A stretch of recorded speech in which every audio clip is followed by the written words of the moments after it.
Hello.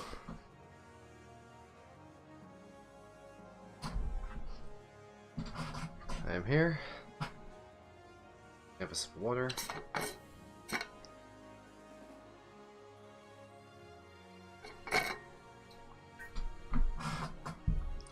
And it's time to play the funny pit map. Move around to my creaky ass chair for a second.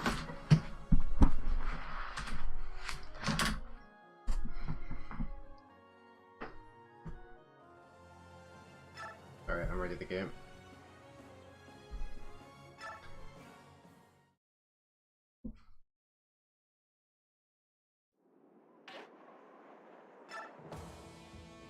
Right, this is the chapter where I have to commit 10 million force deployed units, but it's not a big deal, I don't use too many characters.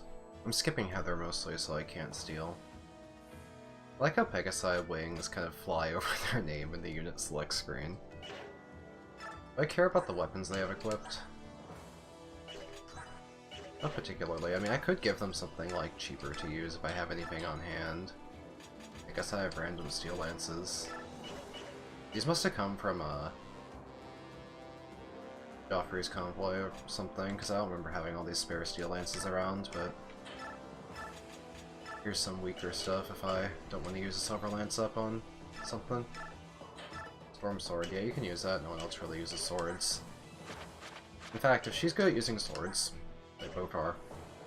Do I have any random swords I might want to use? I have like no sword characters. I can just use the Ragnall from now on. Not like I have any exceptional swords, even the Wodao is kind of bad in this game. Its crit rate is only 20, and its damage is not exceptional. Let's just save and deploy then.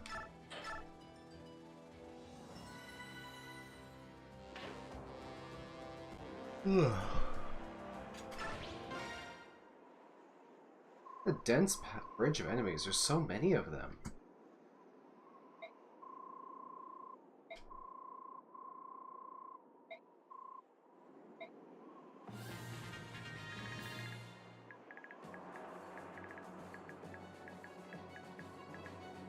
Since when did Dayan have an army this big? Micaiah's army was pathetic size until now. This is huge. Micaiah's not even here. A lot of goons. It's pretty dense. I don't think there's any long-range magic. Mostly just these rocks that do, what, 0 damage? 22 might is not enough to really... Even Oscar is 22 defense. I don't think those can really hurt me. In fact, are these enemies threatening in any capacity, or can I just blindly charge into their ranks without really caring? I guess the warriors are pretty high strength. There's a couple mages. There's also going to be a million pitfalls. This is going to be an annoying chapter. Well, let's get to it, I guess. Not really. Yeah, I have so much defense that my characters can take a mountain of hits without really going down.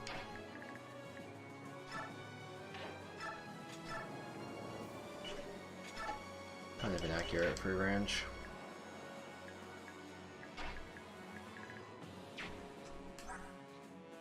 I wonder how a liar would fight half-shifted.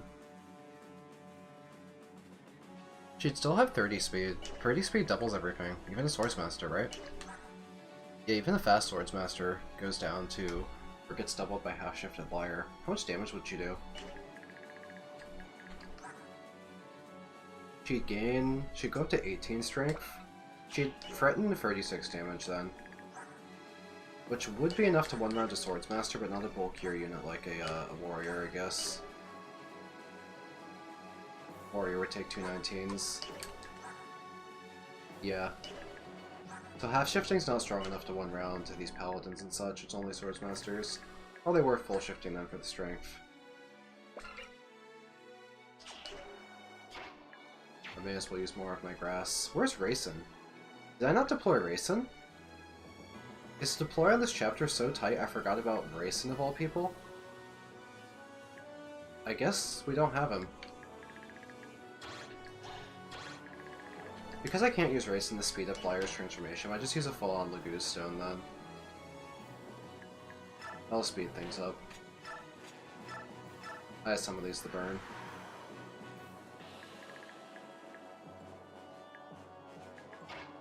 Do I encounter a pit if I go this far? No pit. Well, I could also try Killer Bow Gamble.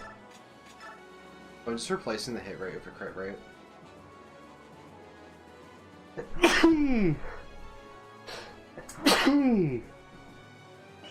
It seems kind of bad. I'll do a regular attack then.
Oh no, 6 damage. Anyway.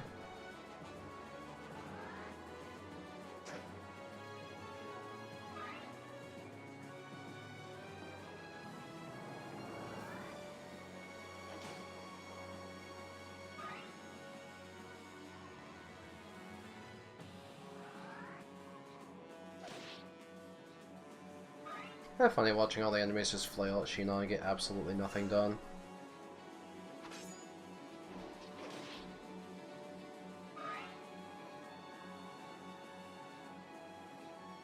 Oh, thank you very much. It's very kind of you.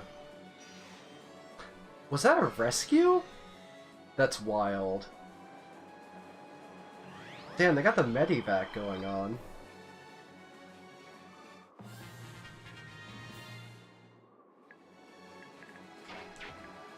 Alright, let's clean house.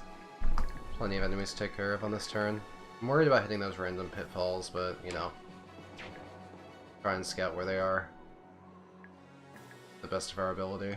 Let's move like the minimum distance we need to kill all these guys then. And try and cover like the same kind of tiles as we take care of them. Like I'll move here and see if I hit anything. Nothing, okay. Kinda just short.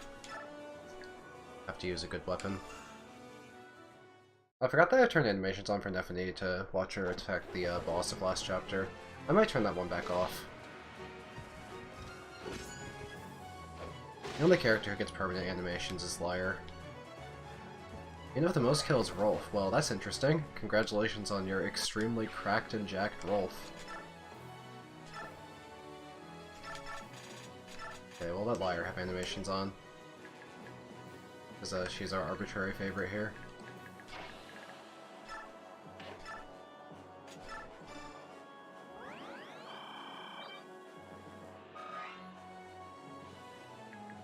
Now, if I attack these enemies on this vertical line, I can kind of confirm that none of those tiles have pitfalls, and I can guarantee that I can fight them all pretty easily.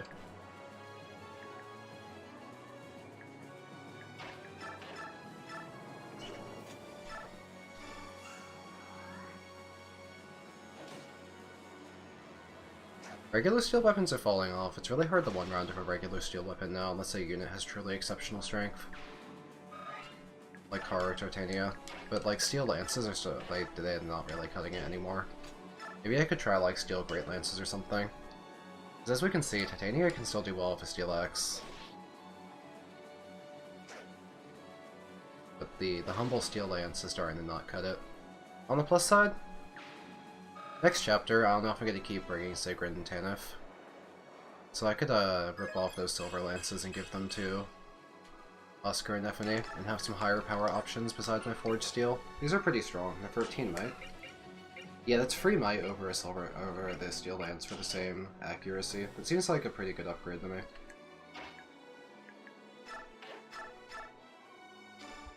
Oh yeah, liar animations, let's go.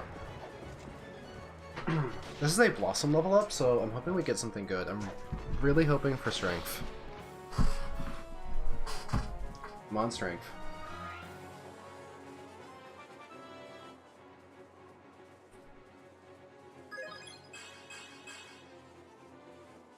Okay, that looked bad, but that was way better than you think.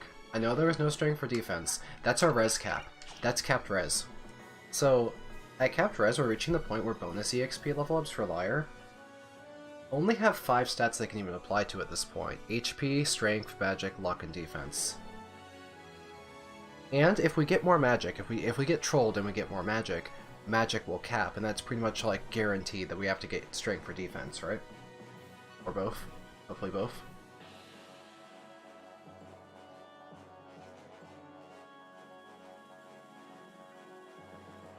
So I think now that we're at 3 caps, I think we're past the point of doing these Blossom level up cheeses. I think we can start going towards more conventional bonus EXP abuse to get fantastic level ups going forward and try and get strength and defense happening.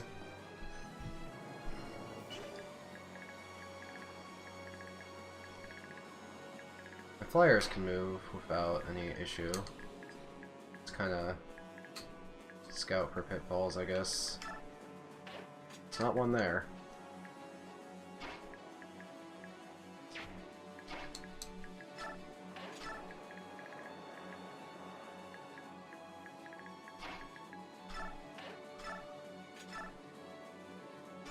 Hey LT. Whoa, Deadeye Brock.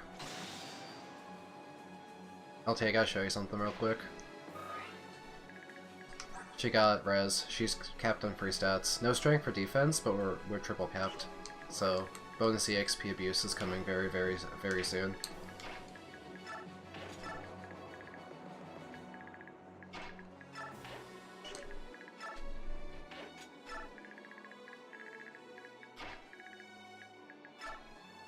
Yes, one off magic cap. We gave magic that level. We're super ahead on magic, actually. Interesting thing to be ahead on.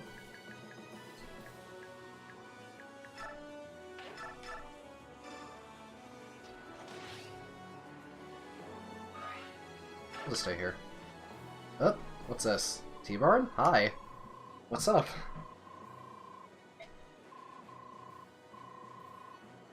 Oh, that's why Racing isn't available in this chapter. They just kind of removed him from the army temporarily.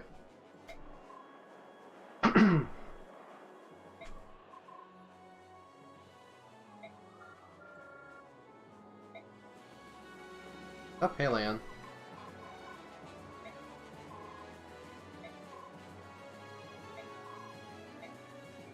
Ah! Wait! Hold on! Wait! Wait! She's in the middle! What do I do? Run! Run away! Oh my god, run away! This is horrifying. Why'd they spawn her in the middle of the army like this?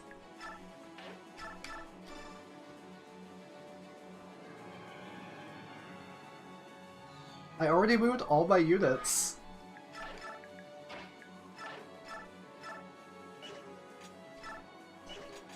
What about the gamble with the killer bow? What's the odds on this?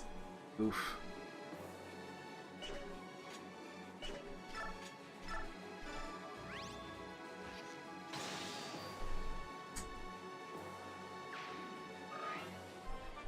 Okay, Shinon level up. That looks excellent. Man, it has so much defense. 28 defense is enormous. Damn, T-Bar must have stats. This is the first chapter T-Bar's in, so I'm excited to check out his stat line now that he's transformed. You are my EXP, you're not gaining any.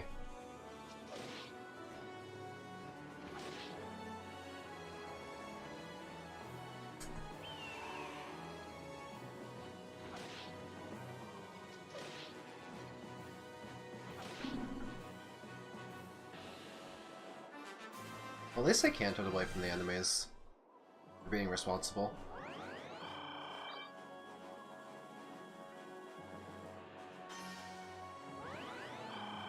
Oh, I figure that he's gonna have like truly crazy stats. I'm expecting to have something stupid like a 40. Although, that's not that special. My Liar has 2 40s, so I just want to say that maybe my Liar is better than these stupid Royal Lagoos anyway. Oh, T-Barn has SS Strike Rank, so does Liar. What's the point of a... What is this? What did they do? Why'd they highlight a tile? Is that a staff? Are they showing me where the trap is? Do I have a character that has like a trap seeing? Can you see traps? What caused this? Oh, that's a light rune. That's a light rune. Okay. I've never seen the light runes used in this game. I'm only familiar with them in FE7, so I forgot that they even existed. Let's check out T-Barn's stats. Ah! Jesus Christ! Why are his caps so high? Lord almighty, 48 skill? I don't think any stats should go that high in Fire Emblem. T-Barn! He has 235 hit! And he can transform at any time, right? Infinite transform. Christ! And here I was going to show off that Liar has 40 skill. Nah, T-Barn. T-Barn's... he's crazy with it. Dude, he's built different, yeah. Shit. Wonder why the enemy blocked me off here. Oh, I can just... How long does this last? Is it one turn or is it for a while? Either way, I don't mind just walking up on them. Never mind. Let me just...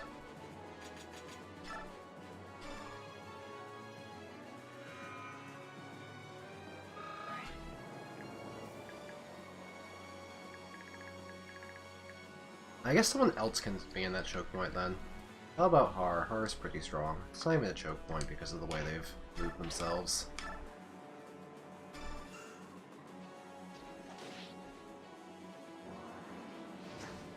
Do I get the Lion King in, like, for final only?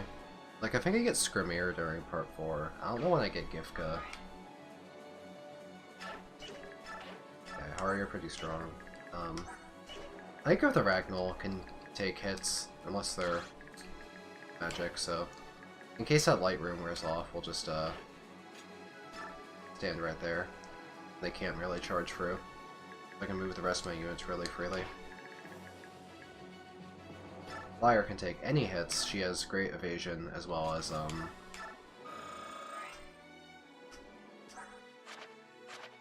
great evasion and great defenses and pretty good HP. Yeah, imagine there's no way that Skrimir is bad because I have that triple army split anyway during part 4, so he'll probably just be like a filler unit for 2 chapters.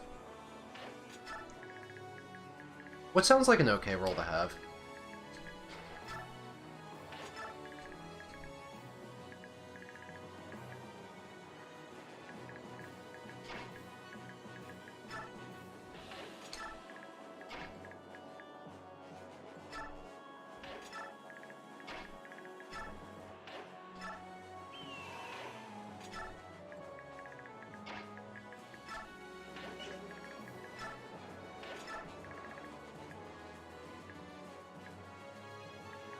I put Ranulf in a short spear range there, accidentally. Let's move him out.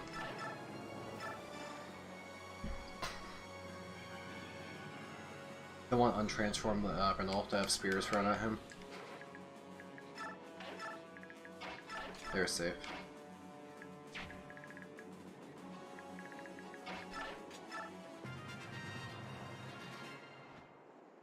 Yeah, some characters have extremely limited availability.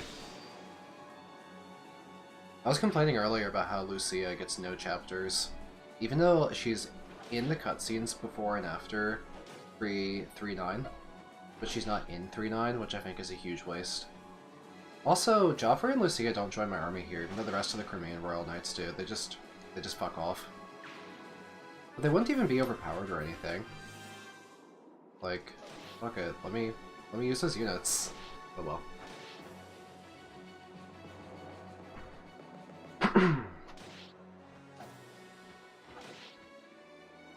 Joffrey in particular, he should show up in 4-2. It's crazy that he shows up in 4-5.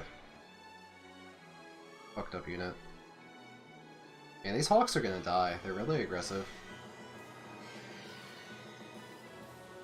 They can fly, so they can outpace me.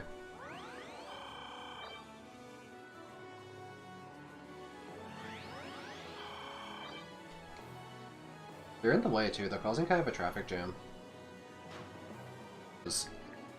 Liar has excellent res. Okay.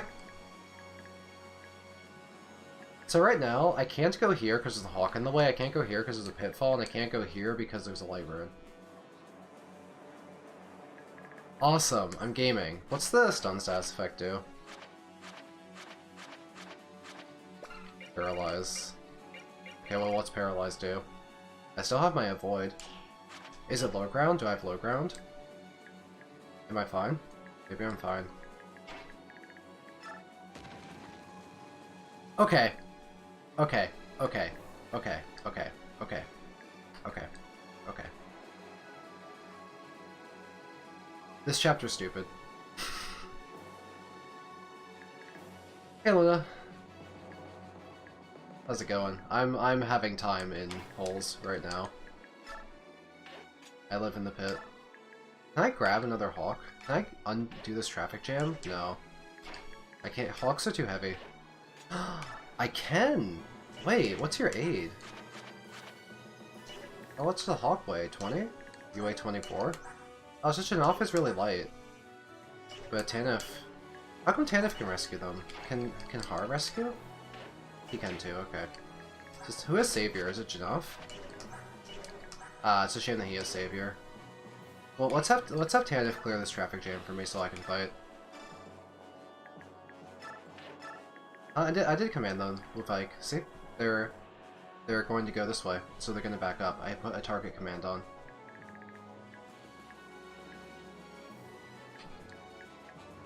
You know, the traffic jam's clear. I can go in there and I can start fighting. Assuming there's not another pitfall.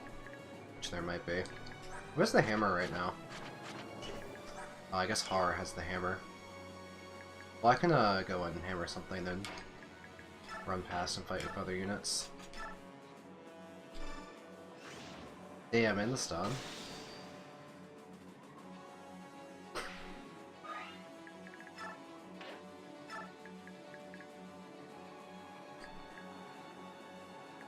In fact, if I want, I could also dance a character like Nephany to have her get in there and start fighting. They'll be relatively safe back behind here. The Hawks will move on their turn before the enemies move, so I need to make sure they have this choke point blocked off so they don't run where the Hawks are and kill Leanne.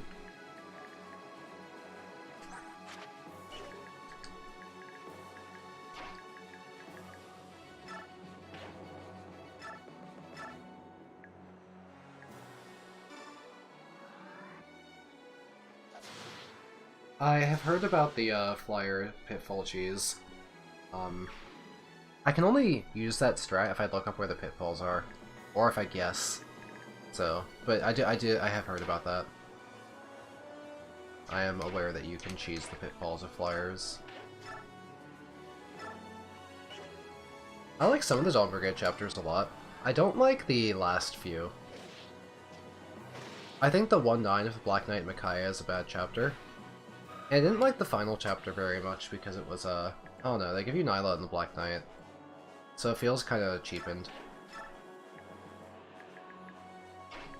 The Swamp is okay, but they take away Jill, which feels really unsatisfying. And it deploys really tight. So I don't know if I like the Swamp that much. Too many Swamp tiles. Hold on, my nose is congested.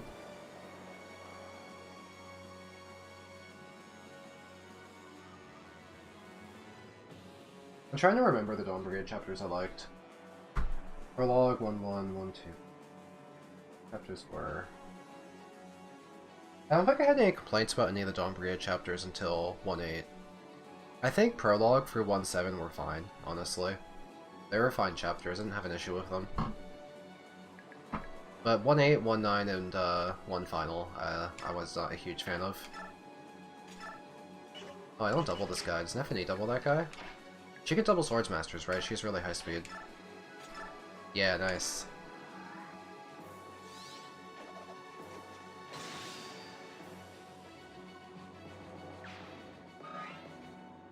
Does Mecha famously hate this map?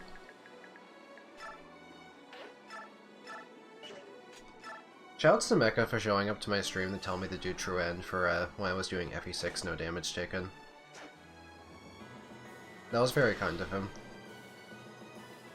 I started editing that video, but it's gonna take me a while. That's full of pitfalls. True! I made the video description, top 10 Fire Emblem pitfalls, an actual pit, for this this stream. I heal T-Bar for 1 point of damage, for re-C XP for no particular reason.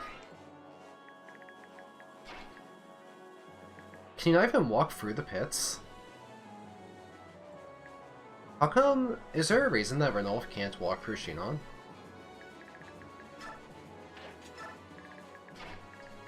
Like, I can fly through him. What's going on there?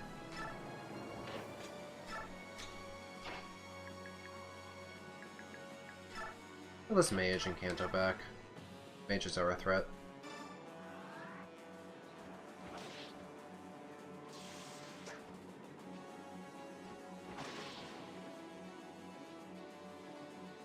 Infantry can't cross pits? Period? What do you mean?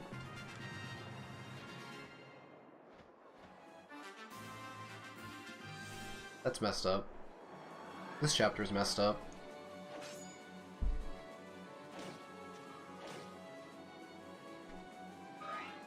Permanently impassable. This chapter sucks.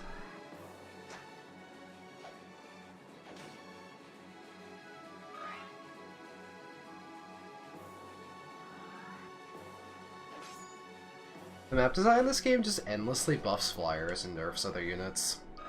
Like, there's so many maps in this game that nerf horses, and then they just design the maps to be as good for flyers as possible.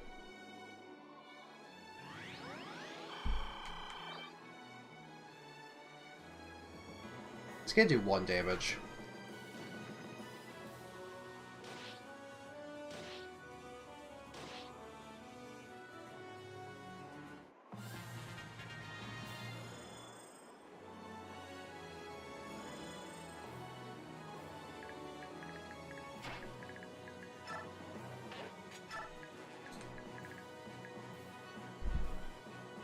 They actually have actual light runes too. Super inconvenient.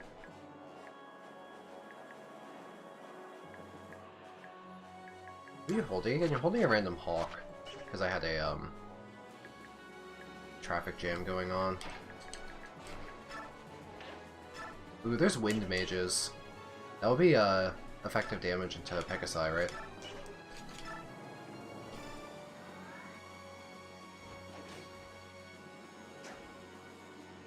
Yeah, the mountain chapter, free 4. Your horses can't climb ledges, so they can't get to the boss. And then again, in 3-7, your horses can't leave spawn because they can't go into the water. So several chapters, horses literally cannot participate in half of the map, or more. If they go out of the way to nerf horses so much, why are wyverns so strong and immune to bows? R is just truly cracked.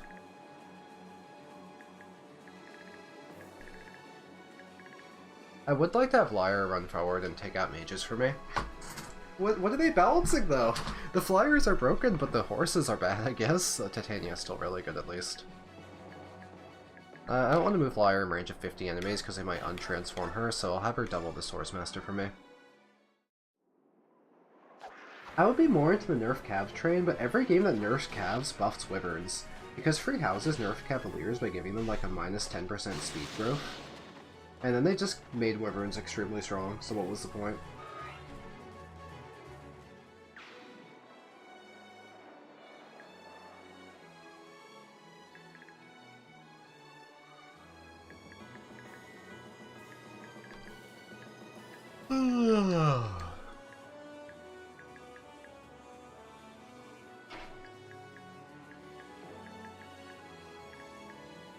There are definitely mages to be worried about. Anyone with low res like Ike or Har could be theoretically take a lot of damage from mages.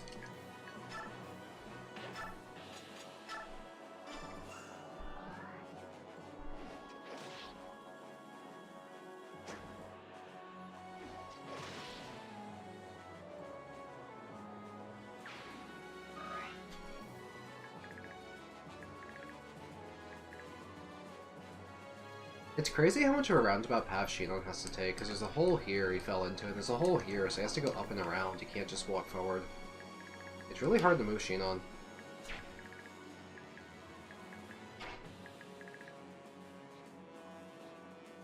Nefany is a mixed bulky. I don't mind moving her in range of more or less infinite enemies. Never mind.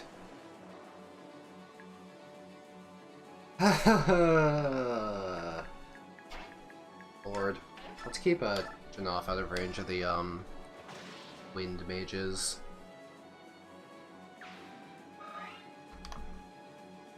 I am using the heck out of Lyre. This is my Lyre Nestor. Pretty we hit res cap this level. We've been giving her Blossom level ups, right? And while she's behind on strength, we gave her a couple energy drops. She only ever gained strength once. She gained a lot of her other stats. And now that res is capped, I'm gonna do some bonus EXP abuse. Make her strong.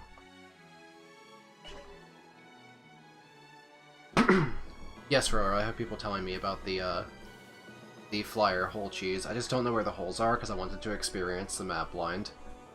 And I kind of regret experiencing the map blind on account of this map sucks.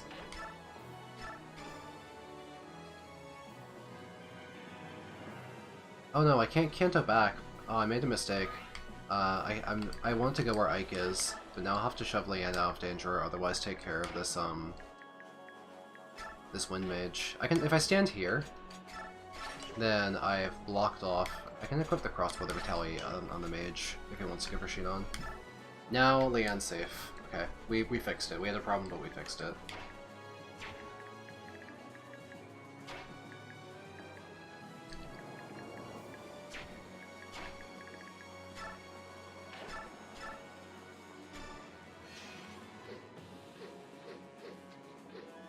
Boink.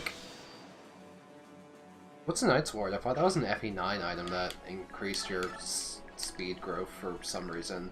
Like, the thing it said it did was +2 defense, but the actual thing it did was like plus 30% hidden speed growth or something really weird like that. It was an item.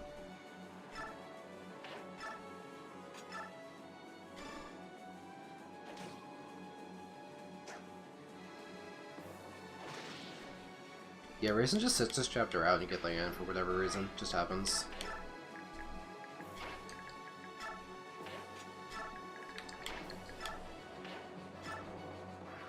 Do you mean 3-6, Nestor? The Goose Swamp? What I did there is I gave Paragon to Volug and had him brawl unarmed for strike rank and EXP, and he got a lot of levels. He got pretty strong. He had S rank strike. I had Nolan also holding up a choke point with him, doing Earth Affinity support building with the Tapros axe. And I had Jill get like 7 level ups by soloing the right side of the map by herself. So that was pretty good. I had a pretty efficient map. Let's just heal this random hawk for EXP. For kicks. Or heal Janoph for 1.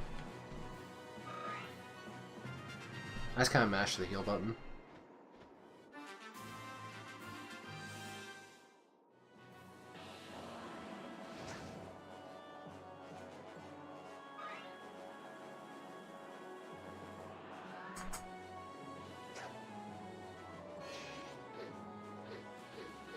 And a boink.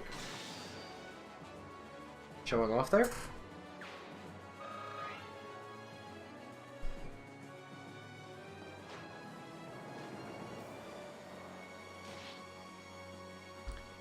I'm not gonna lie, I kind of forgot about the catapults. So I guess we have to leave Leanne in the back. Because the catapults do 1 damage to the rest of my units. They're basically like a Leanne killer and nothing else. They're completely harmless except for my Heron.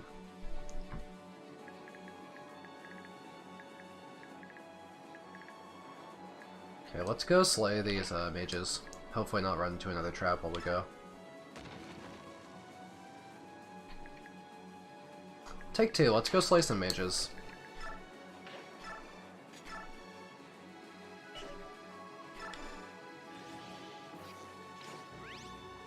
Add up Deadeye. Dude, you didn't need either of those. Calm down. Got the MLG snipes.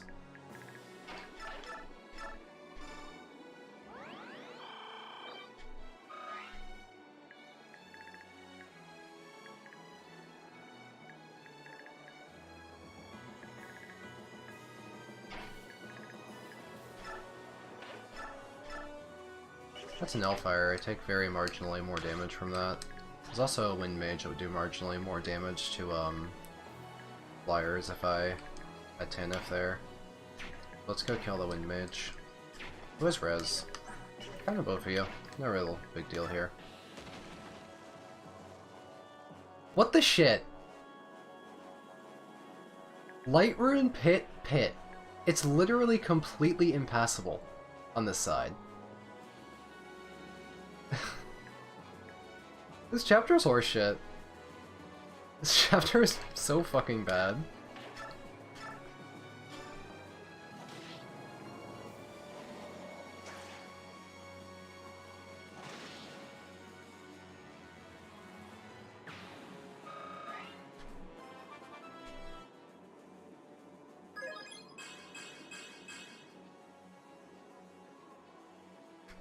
Speed is a really good level up there.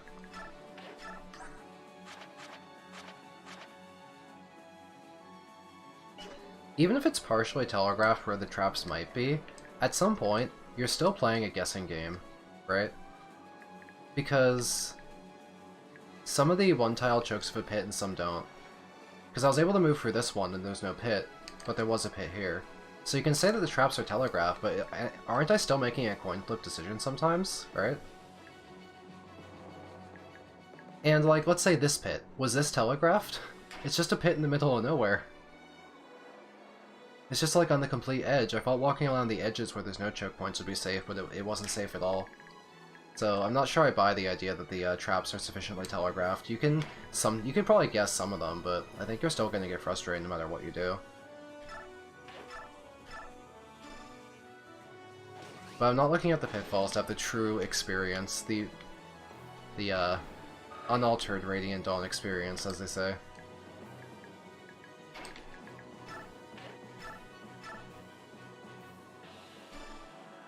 It's hard to, when an entire block of cavalry moves at you, it's hard to memorize every single tile they avoided, though. That's like a pretty difficult mental map to have to memorize in its entirety.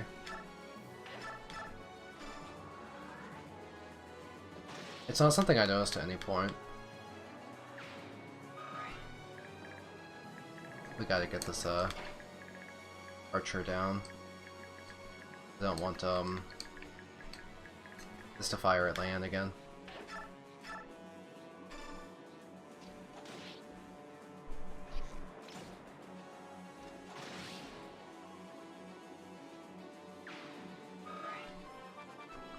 I think this chapter would be really, really funny if the enemies could also run into their own pitfalls. That would be hilarious. I would have a great time if that was true.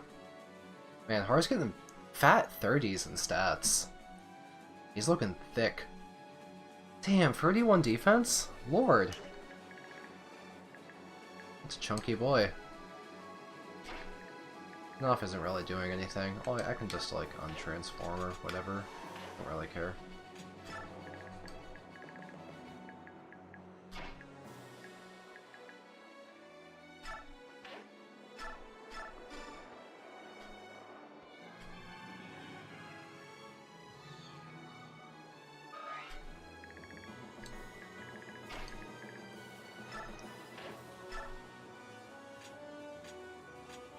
Use a steel poleaxe, I guess. Kind of inaccurate, but it's a weapon we can use up.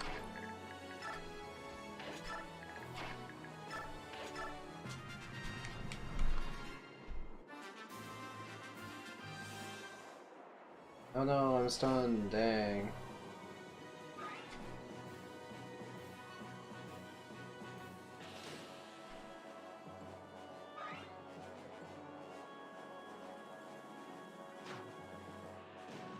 Oh, 1 damage on 4 units? Oh, crazy value. I think these catapults are kind of a waste of time.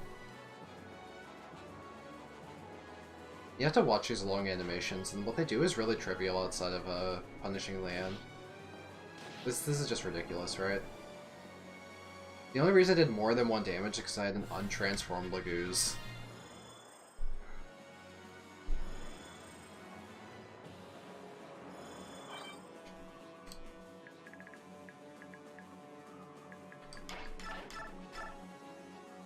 Oh, went off the 1 round? That's depressing.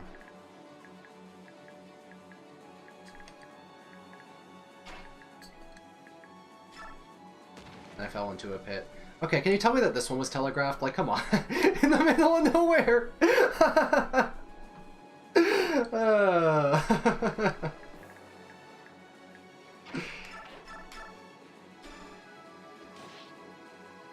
Very silly chapter.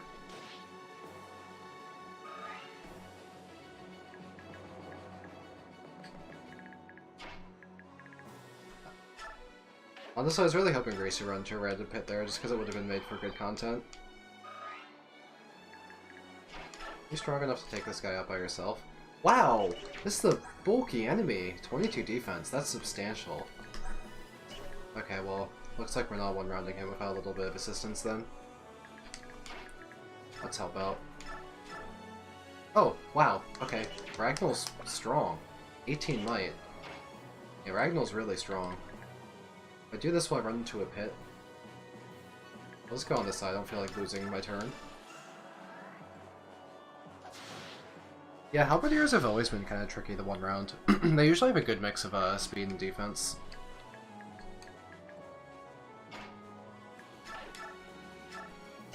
Yeah, well, this guy is going to be pretty... He's going to be a tough customer either way. But we can,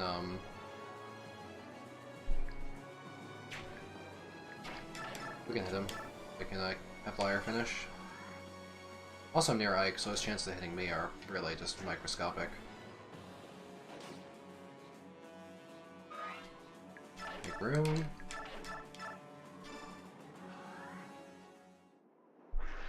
Lyra is gonna untransform at the start of next turn, but we got some good use out of her.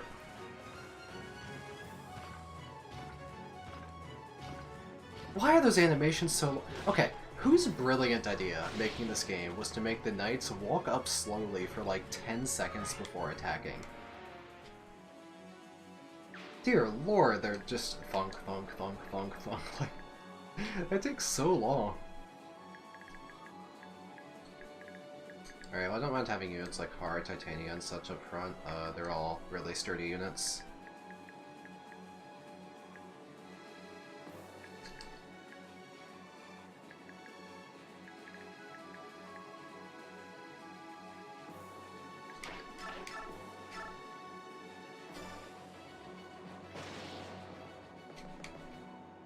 There can't be pits in front of those 2 knights, because that would leave me no way to move non-flyers forward. So maybe there'd be pits like here and here, but there can't be pits like here and here. That just wouldn't be okay. I'm gonna try going like here. Yeah, there's no pit there. At least. And let's see, Titania has mixed defense and soul, so she's probably fine. I could maybe switch her to a hand axe so she can retaliate against more enemies.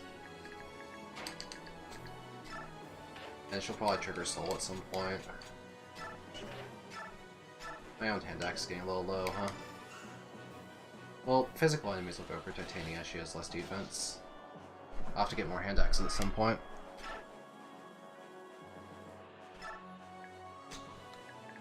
I guess Shinon can't make it to the fight right now because he has to go around. We'll go ahead and we'll be careful with Leanne. We're worried about these catapults right now. Catapults on a direct hit Leanne does like 20 damage, and that's pretty bad.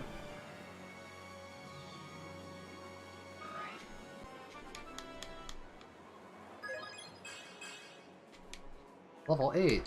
Yeah, she's pretty low level, huh? Now Shinon can get close. Can we use their... Oh, we can't use them? That's a shame. I was hoping to fire rocks at them to do 1 damage, or fire a rock directly at their mage. That would have done 10, that would have been funny. Dang it! I was hoping I'd get to shoot at them. Oh. I'm fairly particularly using these Pegasi. I don't feel strongly about them. Yeah, it makes sense that they would only fire in the direction they're facing. But I wanted the unrealistic GBA style ballista that can fire in any direction. That would have been funny. Oh no, 1 point of damage to 3 people. That's free damage. Crazy.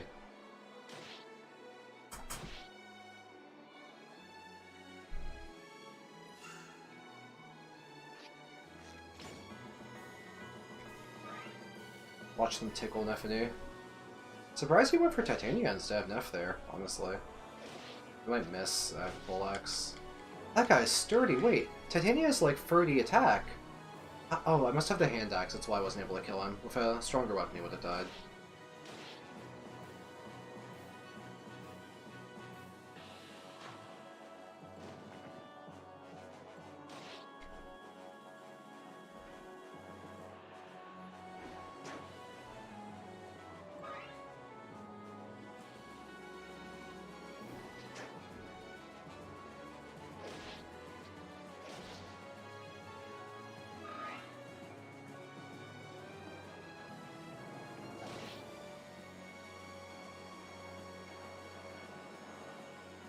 Yeah, they're all going for Titania. I know she killed one.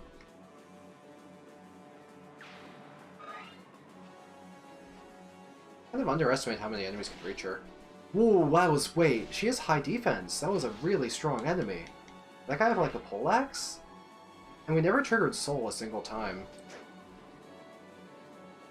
Yeah, we weren't dodging very many hits, and we never triggered Soul. And they... yeah. I thought more would go for Neffany. In my defense, the enemy to the right of Neffany, it's actually mind-boggling that this guy went for Titania when he had a free hit on Neffany, who was stunned. Oh, okay, 24 strength and a hammer. That's a high might weapon. 37 attack. Yeah, I was really caught off guard by how much damage this guy did. So this guy, if he hit Titania, would not have killed. He would have done 12. Would he have killed? Oh god, he would've. Wait, these wyverns were so strong. Yeah, we never got soul and they were just hitting me. My avoid is 84. This hammer was like really unlikely to hit, I guess. That was surprising.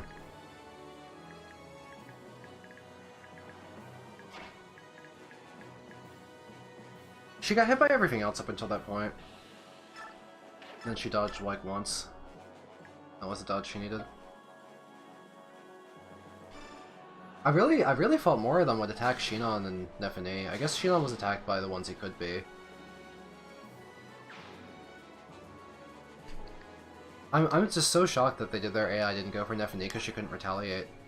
Like, this guy I just really thought would hit Neffany. I was so convinced. Very surprised when he went for Titania.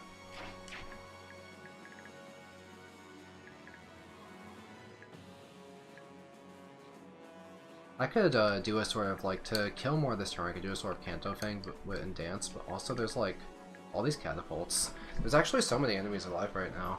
It's kind of alarming. I could always, like, half-shift Lyre if I need, like, some extra, like, more combat immediately. I also have access to a physic, so I can heal from a distance. I don't need to worry too much about Titania. I could potentially also have someone like Har Kanto back really far to get danced. Safely, then he can come back in and fight. Like, you could kill this guy, then he could run away really far, and we could use Leanne.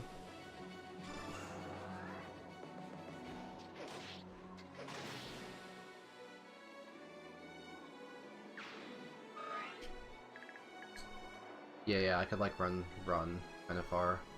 I can move Leanne, like, forward free, back free, I think. Or at least back 2. So I could have Titania also get, My god, that was a horse slayer.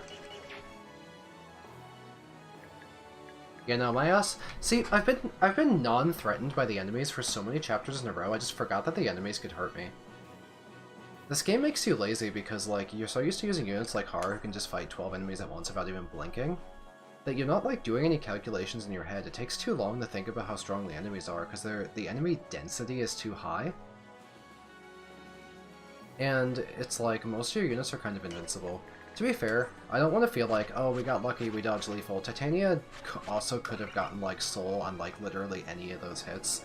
She attacked, like, 8 times before she had to, like, dodge lethal, and any of those could have been soul. She also could have dodged different hits as well.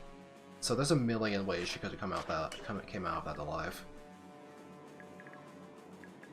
There's a lot of ways. But yeah, freaky that that's a horse slayer. Check it out with someone who's not a horse.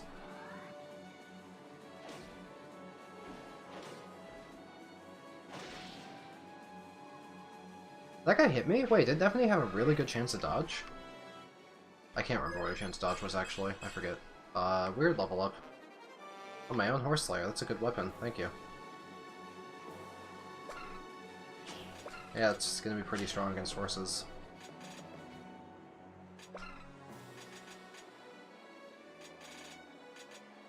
I could use, like, this Great Lance or something. I could just get rid of the regular Steel Lance. It's hard to kill stuff with a regular Steel Lance now. I could upgrade. Start using bigger weapons. But Titania can kill and then Canto back and to, like, here. She can get healed, she can get danced. Just need to make sure I get a guaranteed hit. Let's just really be sure that I hit here.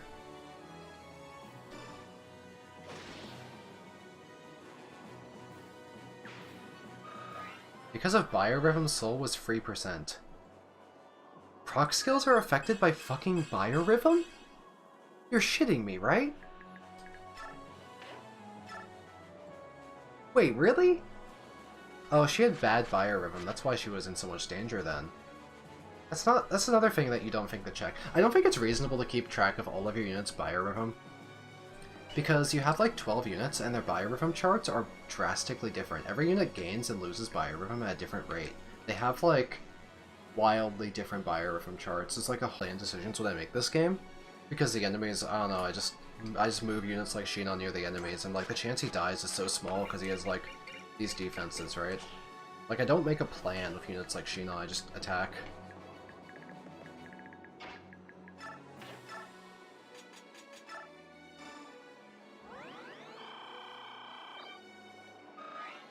Biorhythm changes every turn, though.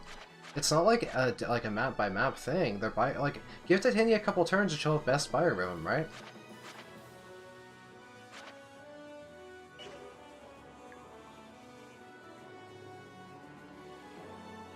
Yeah, and enemies have Biorhythm. I think there's just, but when there's like 8 different enemies that you're gonna fight that turn, you're really checking all of their goddamn Biorhythm.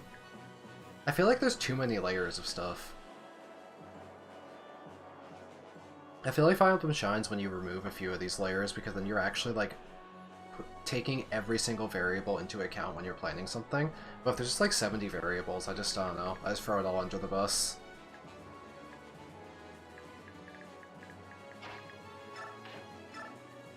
I'm moving Shinon onto range of, like, 7 enemies here. I don't care. He has, like, 28 defense. He's going to be fine. Not like GBA games, like, with less mechanics or immune to juggernauting, of course, but, you know. They're actually very susceptible to juggernauting.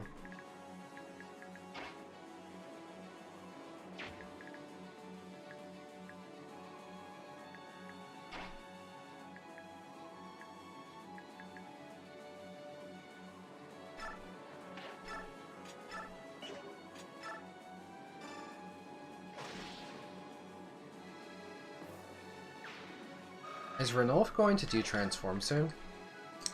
He will, but as long as I don't leave him in range of more than one enemy. He can attack here, keep his cat form. If the Wyvern goes for him, he'll still be a cat. Lagoose transformation is actually a mechanic I find kind of cool. I don't mind managing that. I just think a lot of Lagoos are underpowered considering they have to deal with the mechanic on top of being a Lagoos.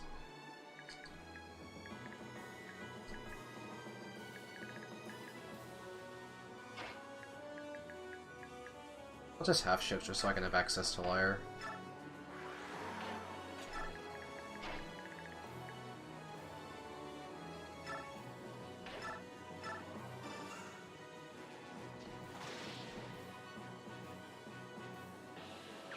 I think the thing I don't like about Lagoos, I think the EXP system in Lagoos is terrible in this game. They should have EXP treated like a more regular unit. The whole, like, crap EXP transformed and really good EXP untransformed is super jank, and, like, encourages, like, weird grinding in order to make the units good. It's funny to watch Lyre kick a unit to death over, like, 20 attacks, and that's how we made her into a unit that was strong enough, but, like, I think that the system felt kind of ridiculous the entire time.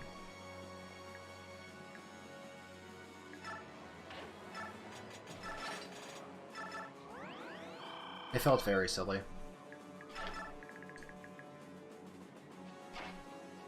Also, every Lagoos starting at 0 gauge I think was a mistake. Because then they just all become this like weird consumable-based play, like pay-to-play unit. And I don't know how I feel about that. Especially when the Royals get the transform for free. I feel like everyone being at 0 gauge is a little strange, actually. It was very different in 9. I think they could have done the system from 9 without them auto-transforming. Like, keep the ability to manually transform in and out, but otherwise, they should have had some units start with some gauge. Like, Mordecai is so shit in 9 because he starts with 0 gauge and he can't play for a while, but then Leaf is, like, pretty good because she transforms on turn 1 and has pretty high stats.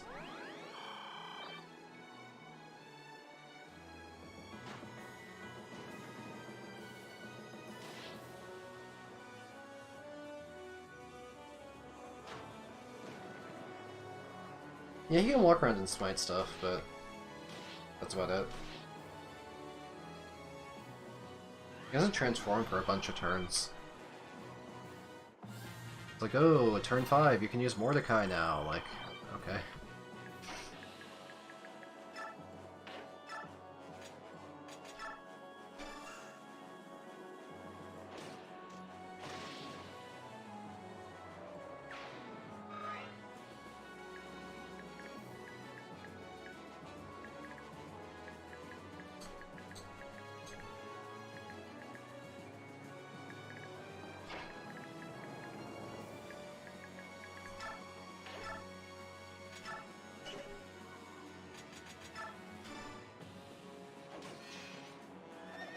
True, Astrid turn 1 is... No, Astrid hard mode is it's really silly if you don't have a strategy to rescue her. Her ass just dies. She's a good unit too. I really like using Astrid. In FE9, she's just so dog shit in this game I let her die without a second thought. Really bad in this game.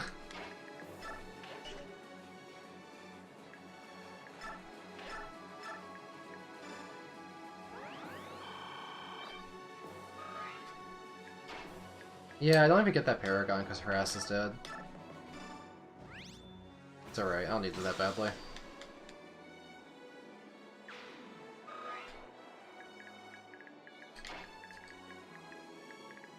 And I feel like non-threatened by the existence of the Thunder Mage because I have a Nullify.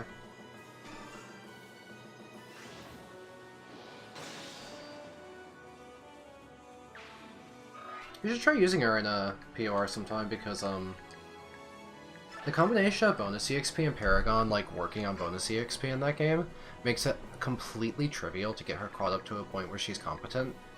She can use all of those level ups with a Night Sword, and then as soon as she promotes, which is actually really easy, you can give her Axes, which is the best weapon type. Then you just have this, like, unit that just gets insane momentum. She's always, like, hits 20-20 if I use her. It's, like, hard not to. She gets double EXP, and her stats get really good really fast. A big Astrid fan. The only thing the other Cavaliers have on her is availability. Like, Astrid has to train her X rank over a while Kieran can train it from the start. Oscar joins really early on. but Astrid's still really solid. Easy to use. Just don't care about the bows and you're fine.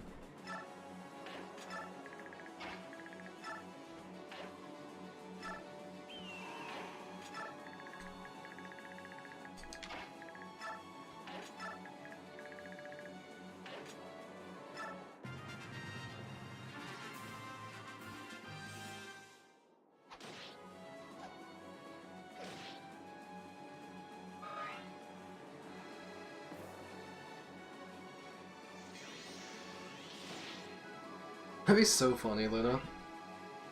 Like, they all just pull a Largo. So why is Largo not in this game? Did they not want to bother making a unique Berserker class for one guy? Lyre doesn't need grinding anymore, but I do like the callback to our original Lyre grind with the crossbow. Oh, I know that Largo lost an arm, but I'm saying, did they make him lose an arm because they didn't want to bother making a Berserker class?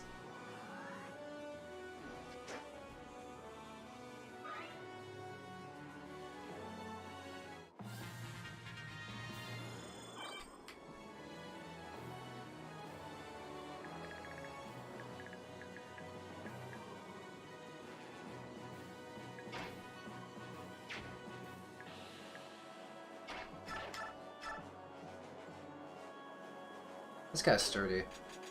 I want to try something I haven't tried yet. Hold on. Gamble. It's an exact lethal on a crit. He's the only Berserker in Path of Radiance, but there are enemy Berserkers too, so it was just a class that existed. But in this game, they didn't want to make like a T2 and a T3 Berserker, and Part 2 is already crowded with too many units. So they just didn't put Largo in the game.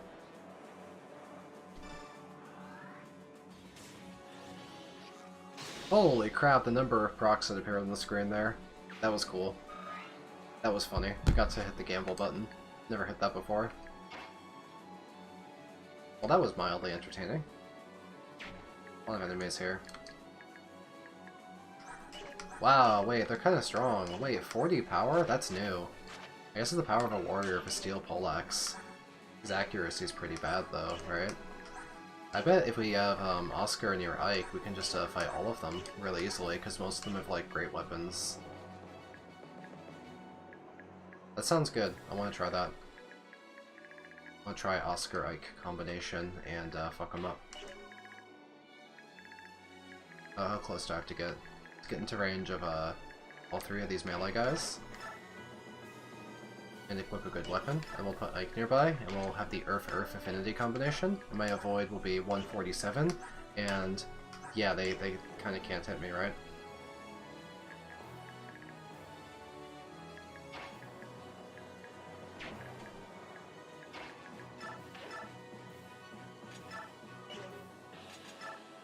I like how the Silver Great Lance is less accurate despite the weapon triangle, because it has 50 hit rate.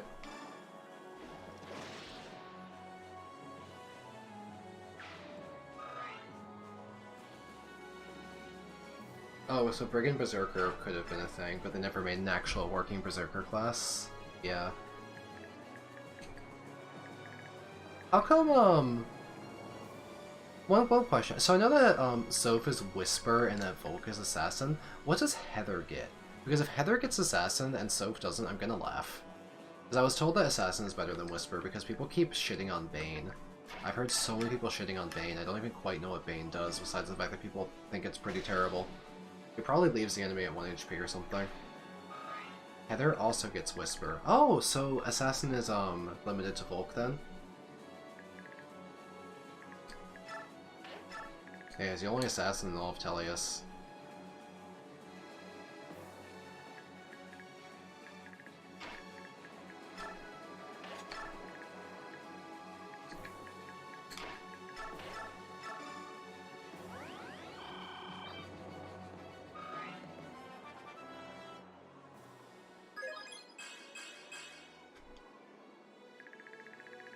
So the reason people are shitting on Bane is because it can prevent you from killing when you would otherwise kill. Is that why it's a meme?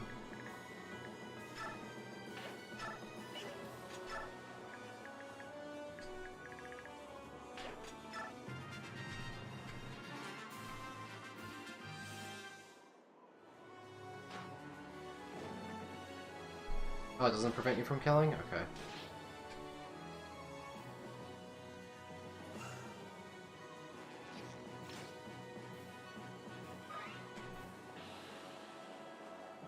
I watch these people flounder on Oscar. They can't hit him.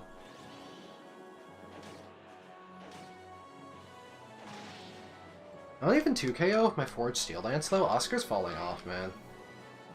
He was only briefly good when we did some bonus EXP abuse. But he's struggling. He doesn't gain strength. His strength is just really bad, I think.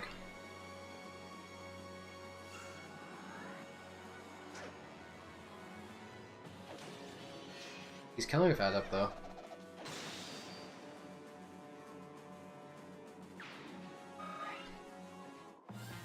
The enemy dies plus effect and the effect won't apply because the enemy's already dead. But Bane doesn't even kill if it's like, you have to follow up after that.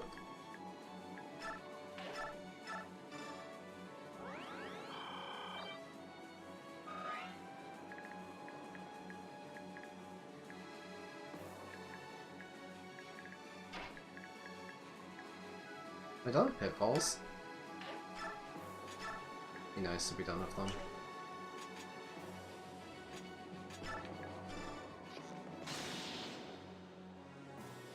Boink.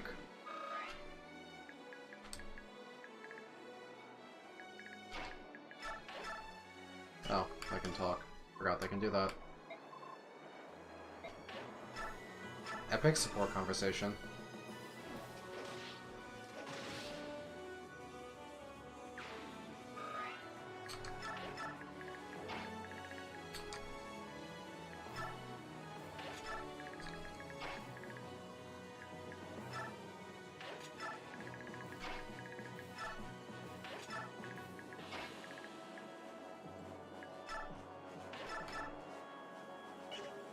I'll slowly throw javelins at this guy. He might be stationary.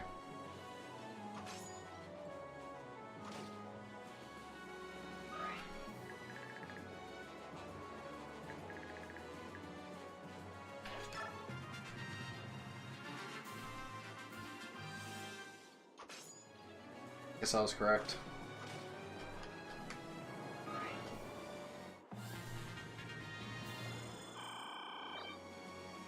Dang, why heal me by 12? Oh yeah, I have Imbue on her temporarily. Kinda forgot. She wasn't really taking damage, so I forgot she had Imbue. Hard to hurt Nefany. He's the greatest. After all.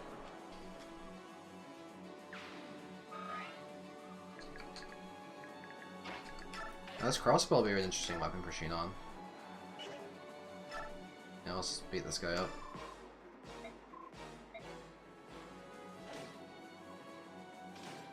She never gets in Raph range anyway, she's too strong, so I just gave up on Raph. Also because Vantage is bad, I don't care about Raph anymore. Like, look at her mixed defenses. Like, she's evasive, and she's tanky. It's legitimately hard to get her hurt into Raph range. I said, fuck it, I'll just go Imbue and just make her more tanky, because she's already so good at that. And she can kill without Raph, because she also has strength. Raph just seemed like a gimmick that I didn't really need, right? Let's give Pathetic Boy Oscar a chance to get some more stats. Let's let him kill.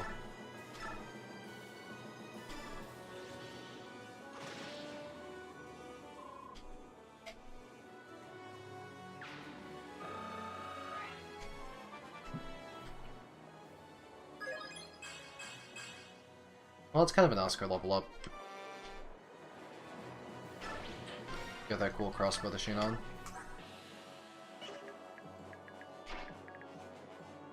I seem to be a tile short. Anyone shove Aegal? He's can't shove him into these tiles, so even if someone had the weight, I wouldn't be able to move him. Did I get Leon over there? Nope. Let's just wait a turn then.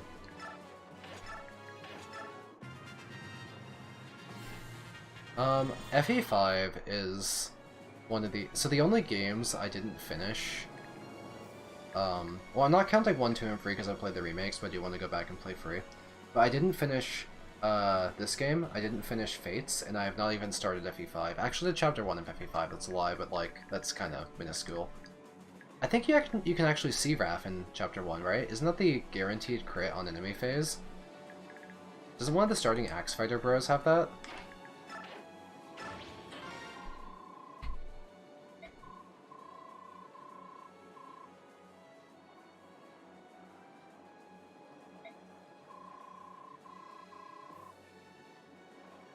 Yeah, I was saying, okay, that's a familiar name.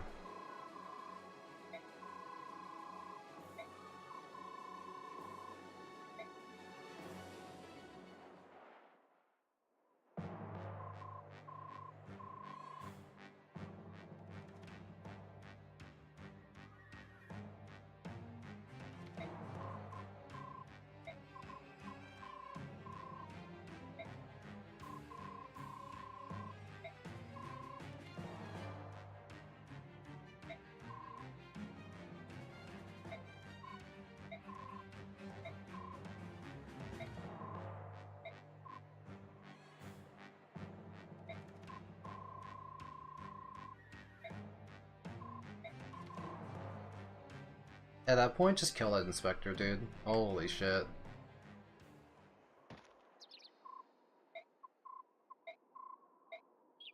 How come Micaiah keeps fainting in part 3? She kind of like had a nap in like chapter 1-9 too. She just went to the forest and she just fell over. You haven't had a foresight in like since part 1. When's the last time that she actually saw something? Now she just like has naps. I really like it. I played a lot of Engage. I really like Engage. What about it? I've done a couple maddening playthroughs I had a lot of fun with.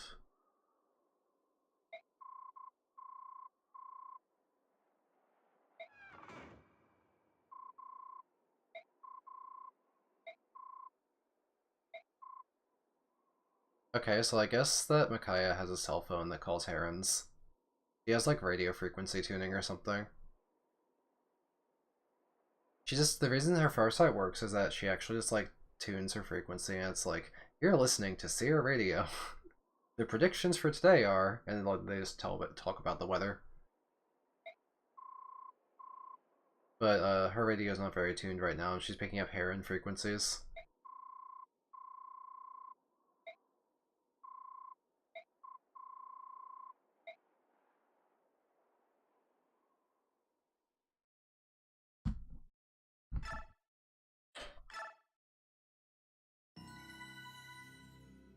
They even talk about the Amulet of Laren, the Fire Emblem, Radiant Dawn in like 3-1,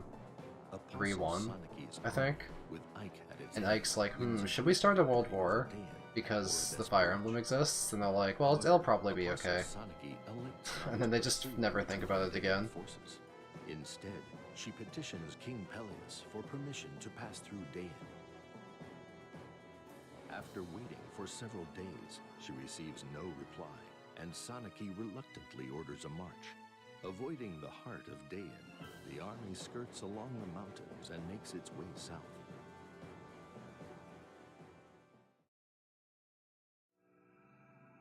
This is the Micaiah chapter, right? Isn't this chapter and the next one Micaiah chapters, and then the final is like... Finally, some more Dawn Brigade action. I've been missing them.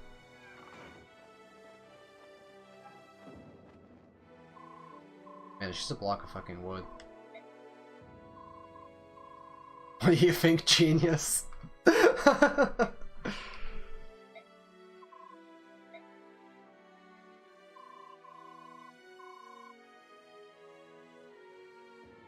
I knew that Micaiah was a heron branded because I looked up some of her backstory to see if a joke I was making about part 1 was accurate. Because I wanted to joke about Micaiah's age versus Soph's age. I couldn't get an exact canonical age for Micaiah, but I learned that her absolute minimum possible age is like 23. Based on the time scale of when this Serene's Forest Massacre was.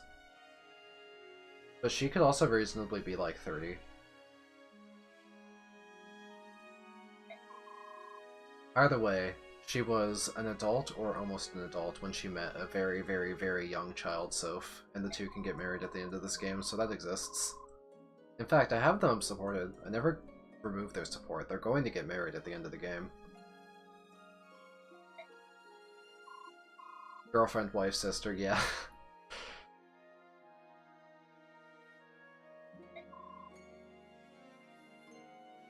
Girlfriend, wife, sister, mother. It's, yeah. They've got something going on.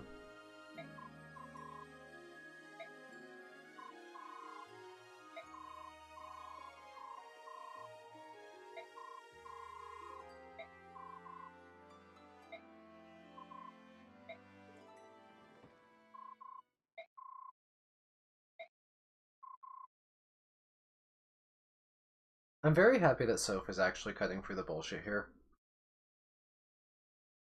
Soph is like the only person in Dayan that's just like constantly thinking like, what the fuck is going on whenever anything happens? And everyone else goes with the flow, Micaiah included. He's like the one person that possesses the magical skill of critical thinking, but he doesn't use it half the time because he lets the simping for Micaiah override it. But it makes sense. It's like Micaiah's basically his mom. He'll do whatever for his basically mom, girlfriend, wife, sister. So it's good characterization. I like that he gets to be a voice of reason.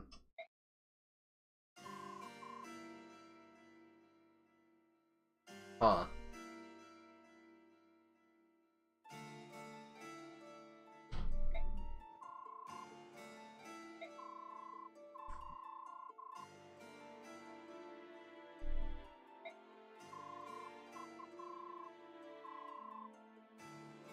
This is where they talk about the Blood Pact.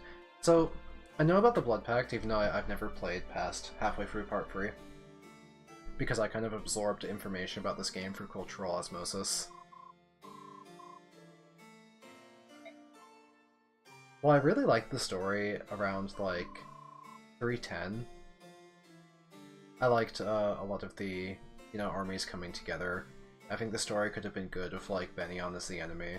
Dayan could have been pushed against Ike as part of, like, hey, go fight the guy that ruined your country, but I don't like the Blood Pact. I think it's a very, very forced, clunky plot device. The concept of a magical contract is actually a pretty good one when it comes to, like, storytelling tropes. Like, get this benefit, but you'll have to pay the price later. The reason I think I don't like the Blood Pact is because I think the price is too strong and it applies to people that didn't sign it.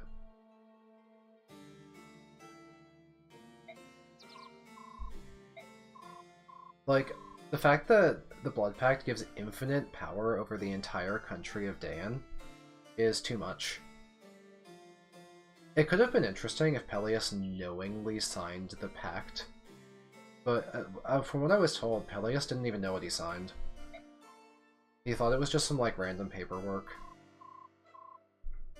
So the fact that... I think there's too many variables here that make the Blood Pact clunky.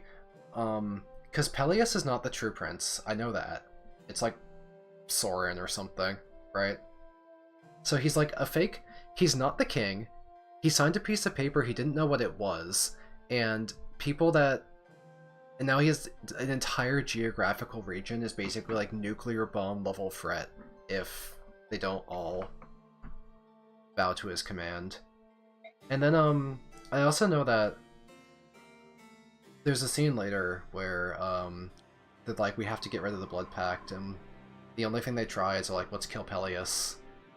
And then the Blood Pact just transfers to Micaiah, which is almost more insulting than the narrative structure around the Blood Pact being too heavy. The fact that someone who never signed it and claims no responsibility over it transferring to them, I think, is completely unacceptable.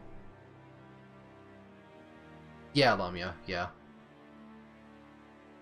And it's... I think the story... They could have used a lot of this, like, plot structure, actually. I don't even think the overall ideas here are that bad.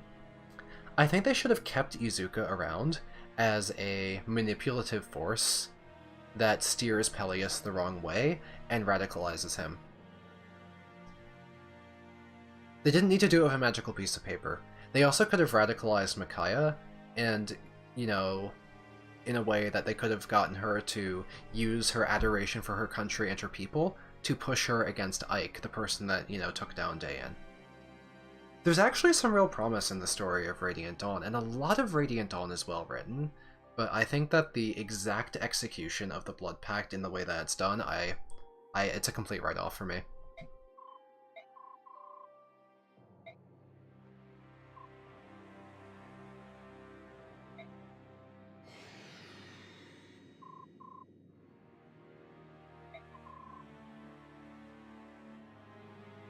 I did hear that there's a blood pact for Kelvis.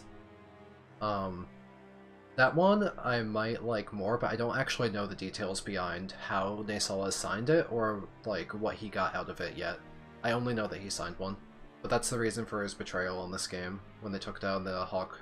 What's the name of the Hawk country? Phoenicius? I don't know how to pronounce it, but you get what I mean.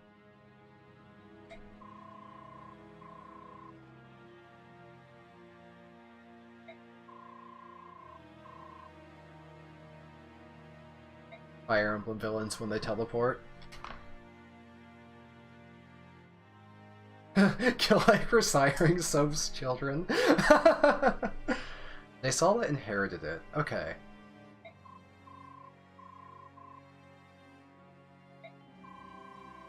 Phoenixes? Huh. Like Phoenixes?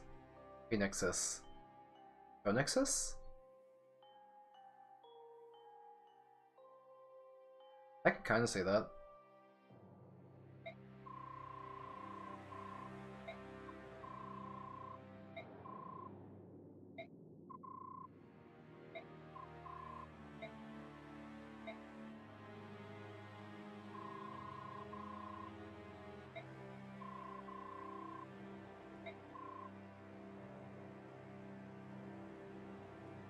Yeah, I think a blood pact is a cool narrative thing if people, you know, they know that they're getting into something, but they're willing to take the risk.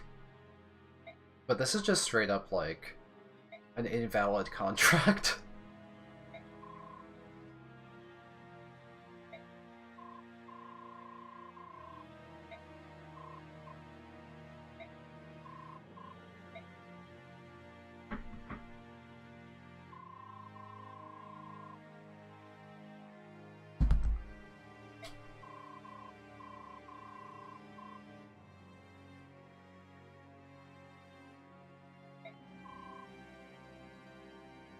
Man, Peleus isn't even the true king. He didn't even agree to shit. Just tricked. Judge Judy would invalidate the pact. I don't think it's something it should be legally binding like this. You were tricked into a contract. Don't even know it's a contract. Judge Judy would fucking clean house here.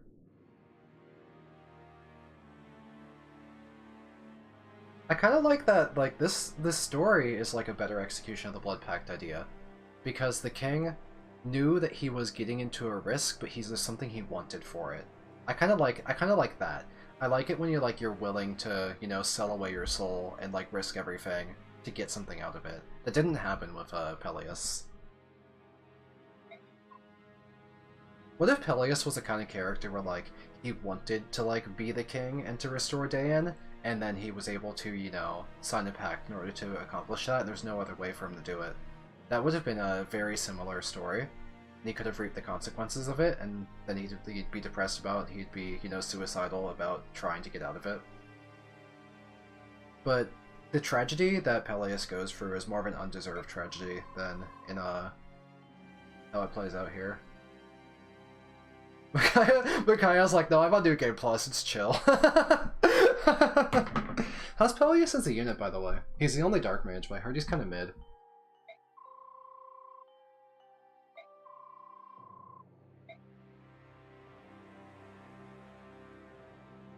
Oh, yeah, there's wings, so this is the Kelvis story. Okay. He's bad, novelty unit? Shit. I also think the Blood Pact shouldn't be inherited.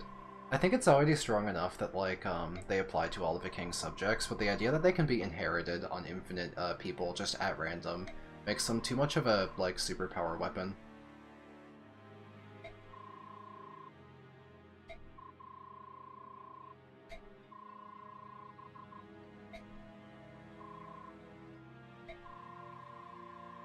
Elias isn't worse than other mages. Is this just like a mages and RD bad thing?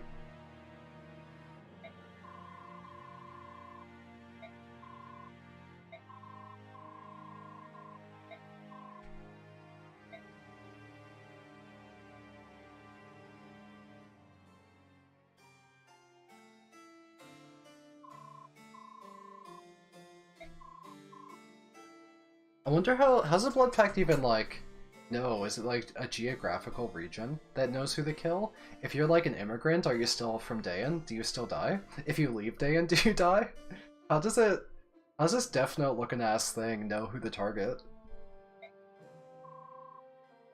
He has accuracy issues and can't use Paragon on his join chapter. Does he show up like mid-chapter so you can't test any skills on him? Oof.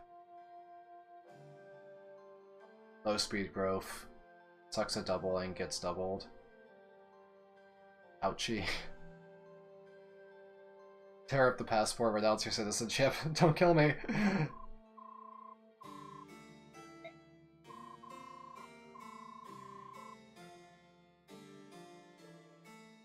I don't blame Soph for not believing this. It's such a ridiculous thing to say.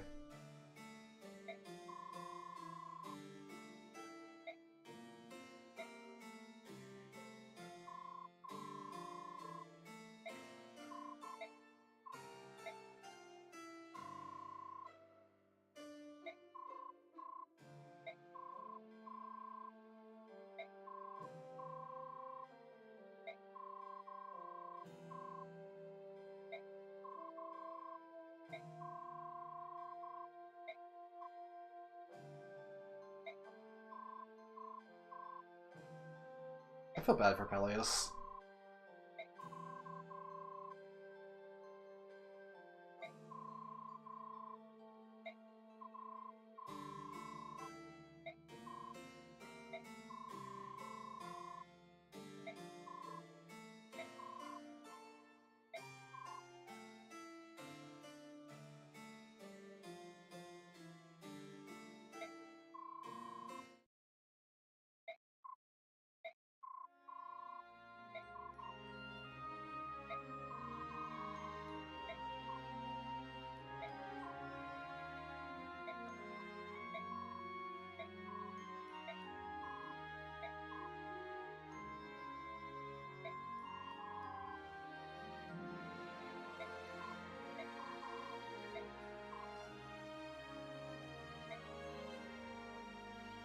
Are there any interesting Dark Tomes, AJH?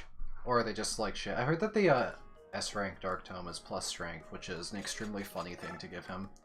Oh, lots of people we can talk to. Who's Nico? Let's talk to Nico. Is this the kid in like chapter 1-1 that got shot by an arrow? Oh yeah. Okay, it's the same kid.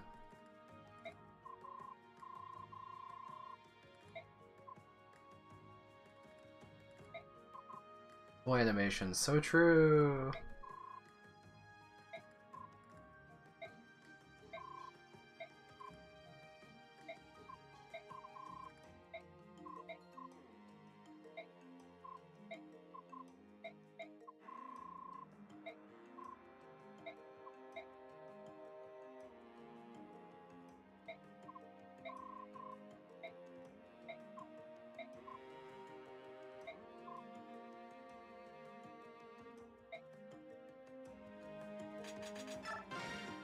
Here's some items. Did I finally have Terranio, by the way? Is this when Terranio rejoins? Because I was so insulted that Terranio doesn't show up in any of the Dawn Brigade chapters after 1-6, not even Final. He's the only Part 1 character to skip Final. I didn't even mention why, he just isn't there. He's in the story and just... I don't know. Not in Final. Did they want to prevent you from, like, taking a Resolve off of him or something? Are they just trying to, like, hide the Resolve skill until 312? Oh yeah, I like the bass music a lot, actually. Radiant Dawn, the OST is good. They went hard on the music in this game. There's a lot of things in this game that are either good or could have been really good.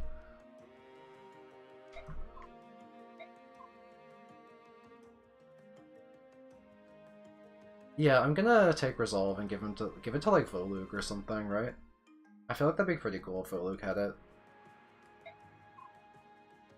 Volug has a lot of HP, but not insane defenses, so it's kind of reasonable to get him into Resolve range.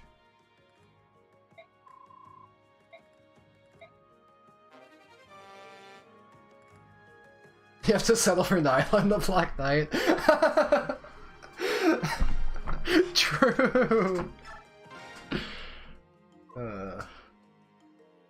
Sip my water real quick.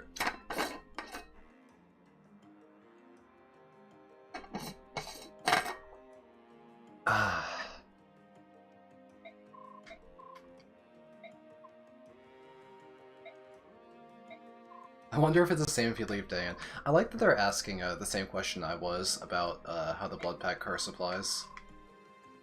Do they answer that, or are they just gonna float the question? That's actually an answer I wanted. Oh well. At least the characters mentioning it is interesting enough.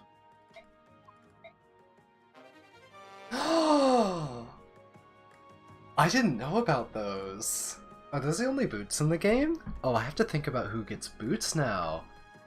That's a hard decision. Do we give it to Lyre? What if we save it for Lyre?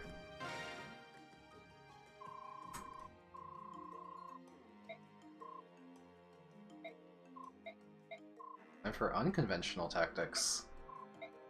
Rename the country. Dayan 2! Sorry, only Dayan agreed to your pact. This is the reformation of Dayan, Dayan 2.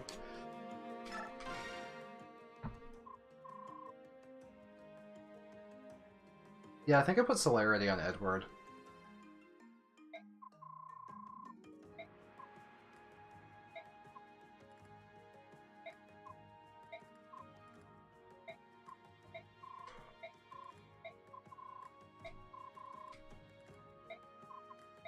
We already have the Tavros. Another axe ain't gonna be necessary. I would love to get Nolan and Jill on the T3 classes without waiting too long. Tomahawk, that's actually pretty good, huh? Let's set away this, honorary.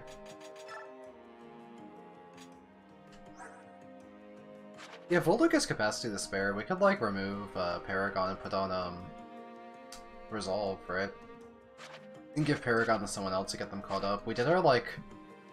We already did our bare-knuckle brawling to get Volduke some levels. His speed stat's pretty good now. 24 strength transformed isn't too bad.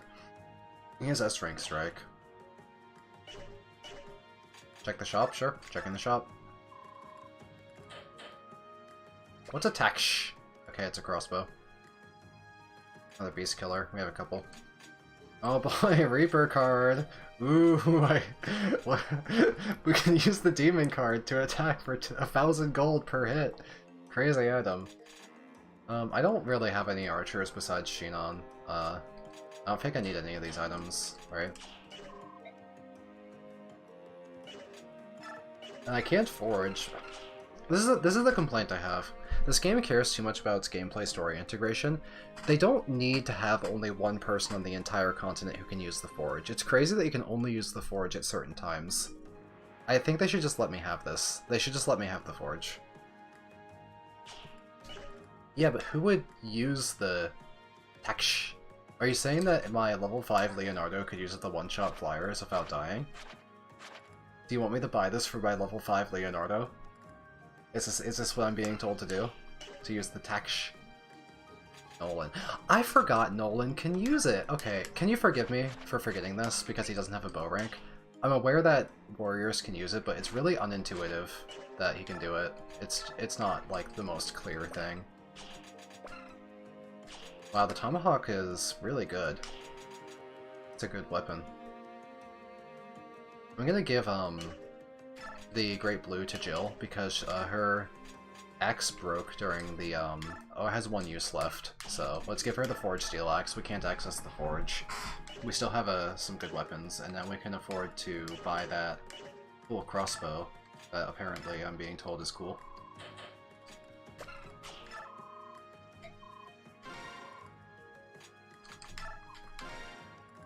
Okay, that's another 1-2 range for Nolan. How does that compare to Nolan with a hand axe? So right now at 22 might, it should be... Where's my inventory? It's similar damage to a hand axe with way more accuracy. It's weaker than the Tomahawk, but like, once again, way more accuracy. And it's... if I see a flyer, it's gonna hit like 90 damage, which is pretty good. Only level 8 at T2. These units are so behind in experience, it's kind of painful. Jill's 14, she's doing pretty good. Do we try and give Paragon to Edward because he's hopelessly behind? Edward's really hard to train because he has 9 defense. I don't have Beast Foe, sadly. I can't do that combination. That sounds like a really good combination, but I just didn't get Beast Foe. It's a hidden item, so they're really easy to miss.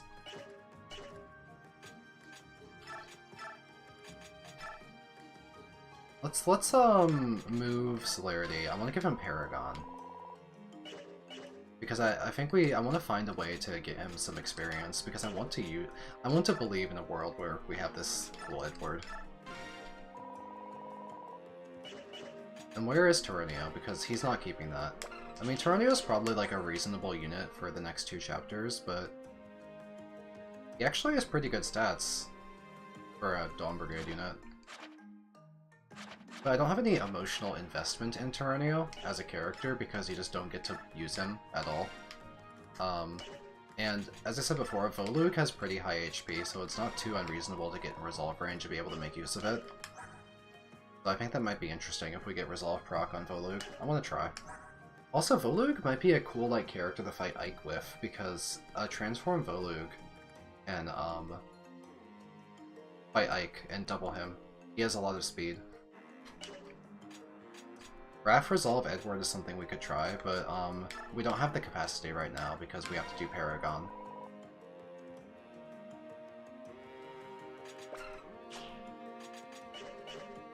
To get him caught up. So I'll consider that in the future.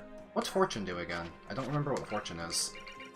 Nullifies enemy critical hits. I guess that's just there as filler. Like, it's good, it's just filler right now. Can I put Imbue to better use than anyone else, or is everyone a shit magic in this army? I think Imbue is just really bad right now, unless I wanted to put it on Micaiah, but she only gets hurt if she uses Sacrifice, and I can just use a Men's Staff now. Is there a world where Imbue on Micaiah matters? Like, it's theoretically the best use of it, but also I can't think of it being good. I have Resolve there, I have Paragon here. Don't I have one other skill I want to assign? What was the other skill I had? Let's look around. It's Celerity, +2 movement. +2 movement's really good. I should give someone +2 movement. Maybe it would be better than Pass on Nolan? Or we just make Jill into a crazy Kanto bot with this Celerity. There we go. Oh, right. Mages can't use Imbue. Okay. Then I don't have a good use for it. We'll keep it on Soph just as a filler until now, and we'll move that into like a Nike Army unit or something later, because they have a lot of people with high magic. My Paladins have like 14 magic, Nephanigue has like 14, and even Lyre has like 18 magic in cat form. So Lyre would be an extremely good Imbue unit.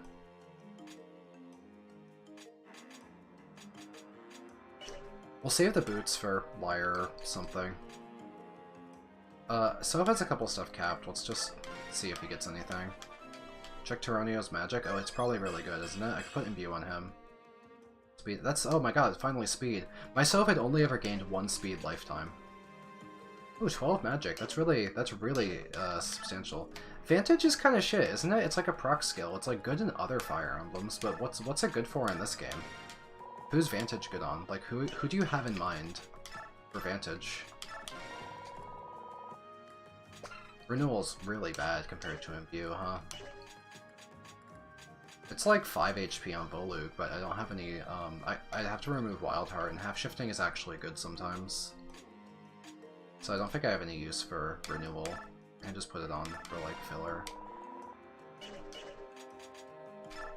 I'll put it on Ed, it's just a proc skill. It's like, I mean, it's on my Nephanigue, right? But it's not actually, like, super good. Parity could be used to attack from low ground, I guess. I know Parity's really good in late game. People told me a lot about Parity being useful at the end of the game. It lets you attack God or something. I guess. I don't really know the details. But I'm told that Parity will be important for the units I bring to the tower.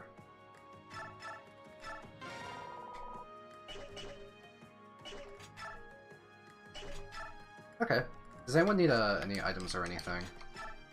Well, we have this Brave Bow. It's just gonna end up on Shinon at some point. We don't really need it right now.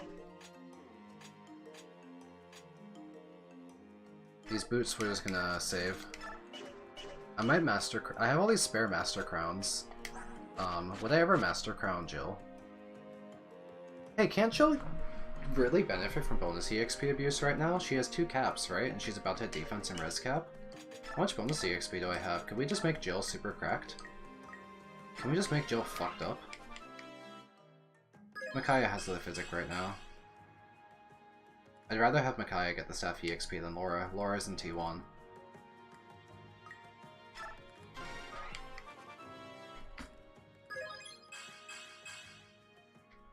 That's a luck cap, right? Okay, so we have 4 caps now. Wait, isn't this getting kind of crazy?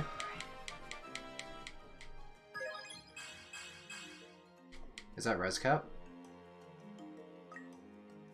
The only way to get, apparently the only way to make Jill gain strength is to literally force it, because she has been avoiding her strength stat like the plague. Girl, strength. Literally, guaranteed.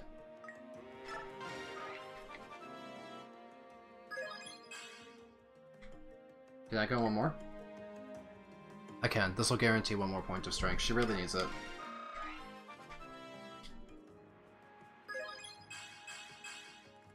Okay, well now she's a hell of an all-rounder, right? Sheesh! Look at her. That's impressive. Well, we now have 1 good Dawn Brigade unit, and it's Jill. She has that Brave Axe, too. She's flexing. Crowner? How much does a crown sell for? Because if a crown sells for a lot, I'm not gonna do it to save, 1 level. They don't sell. I am now starting to become convinced by your crown idea. But let's think about who else could maybe use a crown. Because someone like Nolan might hit caps? I don't know. Tyrannia, of course, can be crowned right now and he'd be strong for the next 2 chapters, right? This is a reasonable thing. That'd be a pretty big pile of extra stats. I feel like that would be pretty strong. I only need to do it for like 2 chapters, but my Dawn Brigade's pretty weak, so it's kind of free. I don't see an issue with using this crown. I'm gonna use it. He has 2 EXP. He's only ever seen 2 combats.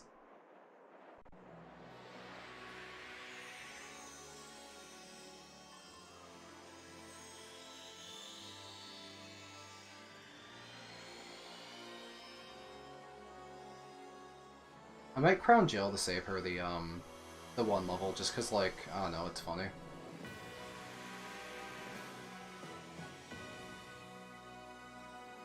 Got that mustache on full display. Who needs a helmet? We need to see that stash. Okay, so he's a really big, mixed tank now. He kind of just has, like, a reasonable amount of every stat. Imbue heals 16, which is absolutely fucking insane. I kind of like the idea of making him an Imbue tank rather than trying to go for Resolve on him. Baronio's pretty strong now. He was already kind of strong, but like that makes a big difference, I think. He has a fair few lances. I could maybe give him like another Javelin, just in case.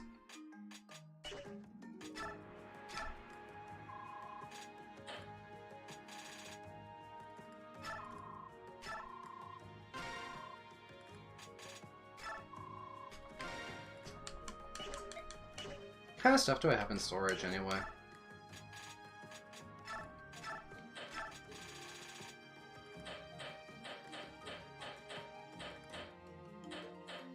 A lot of axes.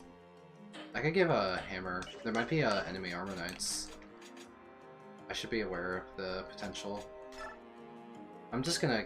I don't need this like one use thing. I can make some room, and I can take a hammer as an emergency weapon. And I could afford to get like a fresher steel axe and a backup hand axe.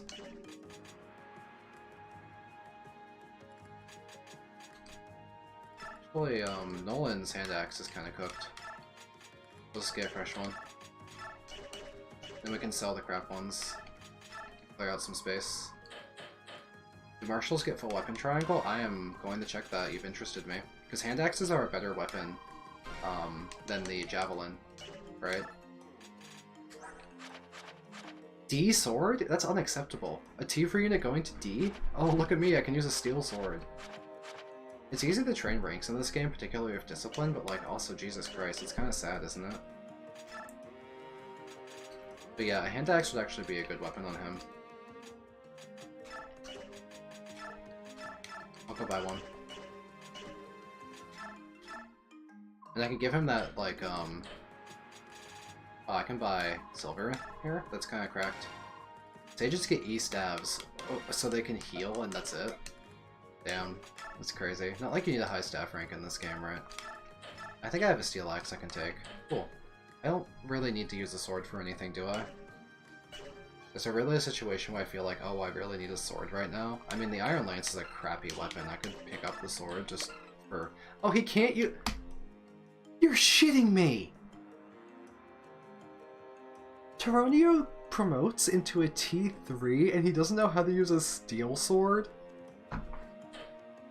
Oh, you're embarrassing yourself, dude. This is just... that's just sad. No. No, that's just sad. Oh, that's just depressing, isn't it? That's crazy. What about Edward's swords? How's Edward holding up? Well, he's got a whole menagerie of swords, and he's got Paragon. We'll try and train him. He's kind of weak, but we'll do our best. I'll give him a fresher vulnerary, because he takes so much damage.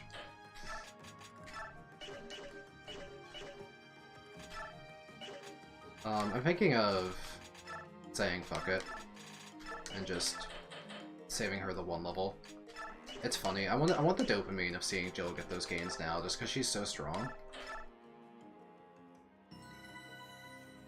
Yeah, there's no way he could get SS Sword, because a lot of units can only get, like, their max, because Taronio was capped at, like, S Lance A Axe in his previous class, so presumably he can only get SS Lance, and he has caps on his other, he probably caps S Rank in the other weapon types, if I had to guess. Anyway, I want dopamine.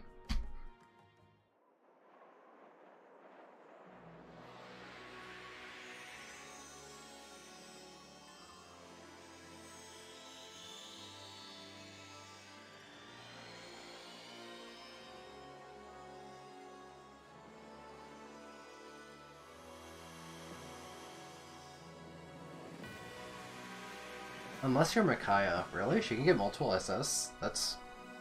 So she can get staff and light magic? I wouldn't have known that. Phew! 3 strength, 3 defense, 4 res? Oh, those are crazy gains. Holy!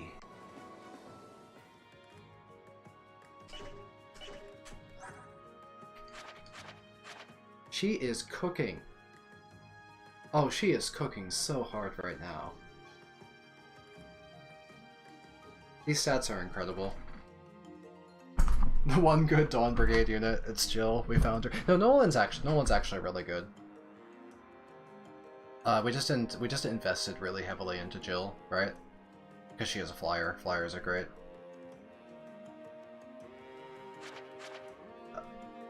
Let's give her another hand axe back. I'm not going to have her try and solo the chapter, even though it's like something I could go for, because I want to try and train. Weakest Teleus Wyvern. True! Oh my god, true. Okay. I'm not gonna have her solo the chapter, because I want to try and train Edward, because I liked him back in part 1. He wasn't ever good, but I liked him back in part 1, and I want to attempt to get him back on his feet, and maybe gain any stats. He's kind of sad. Nolan's kind of self-sufficient, he's doing fine. Bolug's a pretty reliable unit. Do we have any Olivate Grass? Make some Olivate Grass.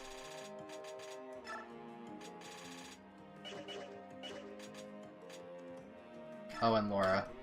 Take this Master Seal, you'll need it. We don't need the torch anymore. There might be more fog later, but there's none right now.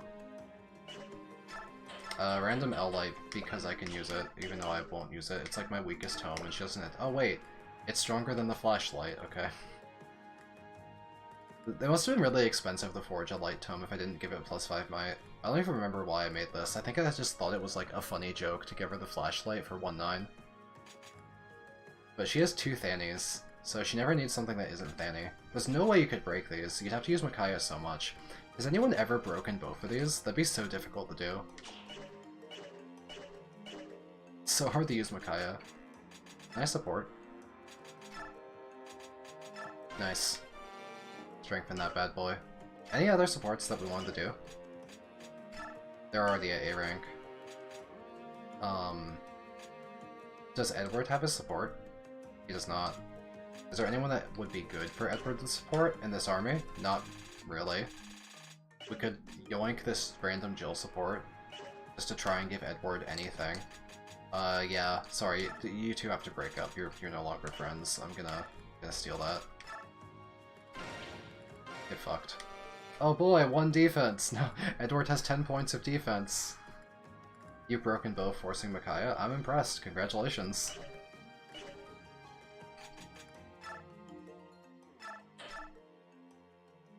We've been on this file for a while. Not a long game. That's why it's gonna be like 4 videos.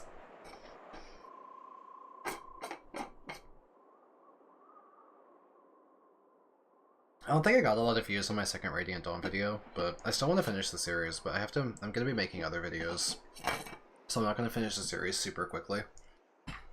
My next video is definitely my Fire Emblem 6 No Damage Taken video. I've been starting the editing on that.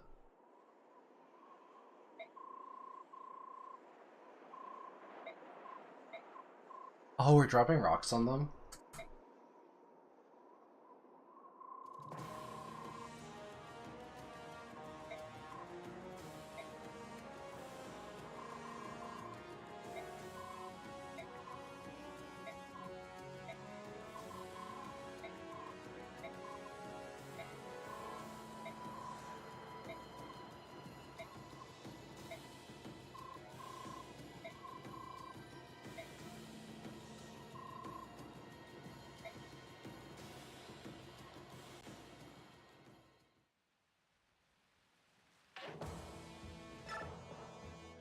Oh, Tyrannia's forced to play.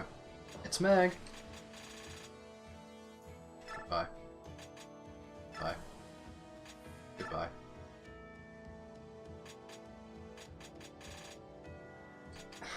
Let's bring Meg as, like, a mascot.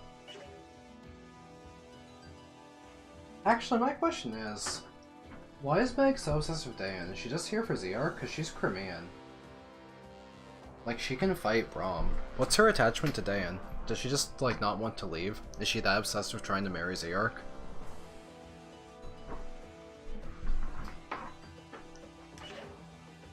Pour boiling oil onto Tsunaki. True! Okay, what's this map look like? What is this? What's this enemy density? This looks like a joke screenshot. This looks like an edited meme in which someone says enemy density in Fire Emblem games be like, and then they just like triple the number of units on the map. Nah, what the fuck? Aren't there too many of them? Yeah, some characters can't attack each other. Like, I tried to have Har attack Jill in 3.6, and they could only talk. And I didn't, obviously, I didn't want them to talk, because Jill needs to be the only good unit in the Dawn. What is this chapter? What am I looking at here?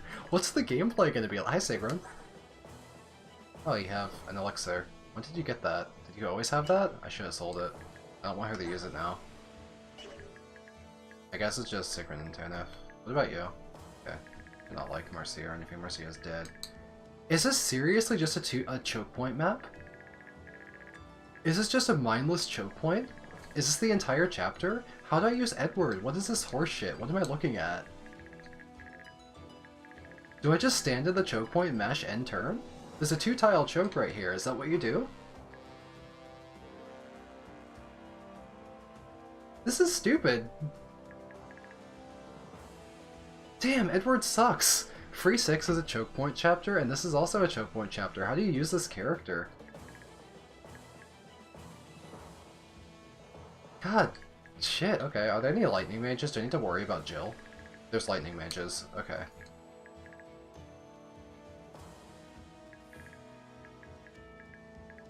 Jill could theoretically just fly down there and kill a million enemies, but if it's like a defeat enemies like flat, I obviously want to try and get some experience. I could train Nolan, I could train Volug. Volug could fight for a while half-shifted. Nolan's pretty tanky with Tarvos.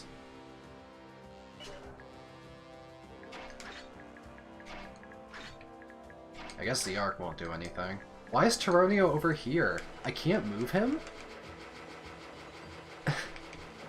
Why not? What, hello?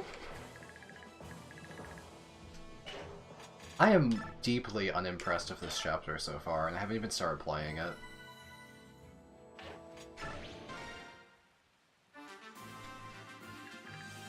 Oh my god, okay.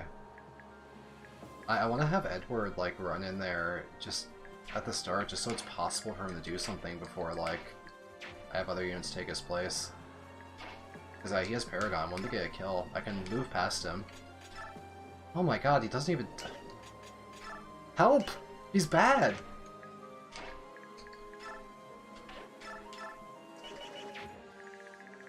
He's forced to choke this cliff. Oh my god, it's climbable. Okay, yeah, this is Tyranio's job, I guess. Get to it. You're promoted. There you go, have fun.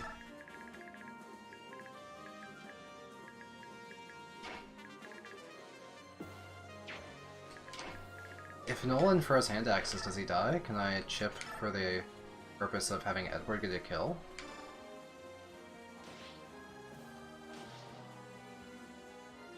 And I can move back to the Tarvos to have more defense against all of these powerful lance enemies. And then he'll have Volug there for their evasion. Yeah, use the Tarvos. And I'll finish off this guy.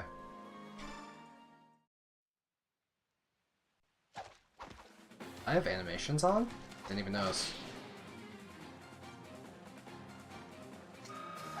That's that Paragon at work. Let's try and get as much Edward action as we can. It'll be pretty difficult. I'll have to find ways to finish off enemies with the Wind Edge. Great level up though. Absolutely fantastic. We still have single digit defense, but the speed will get somewhere. Okay, we pretty much have to shift Volu because we could have Jill hold the point for one turn if we want to buy time for Volu to get Peter, I guess. And because Jill's stats are so high, they're gonna mostly go for Nolan.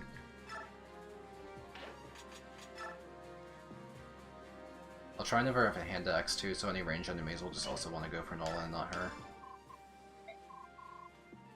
Awesome support conversation.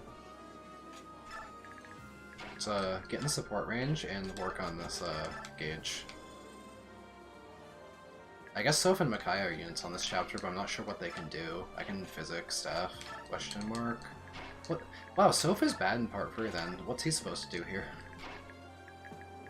I'll try. Maybe I can like break through the enemies a bit. There's so many of them though. I think this could be a choke chapter unless you use Jill to aggressively clear out.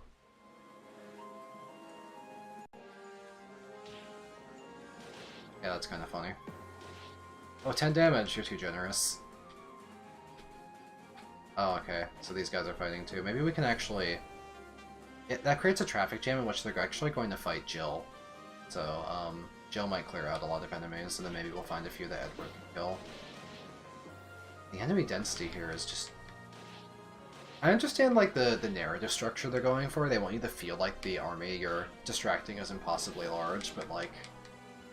silly chapter. Damn, these turns take so long too because there's so many yellow units. The rocks are one-time things though, right?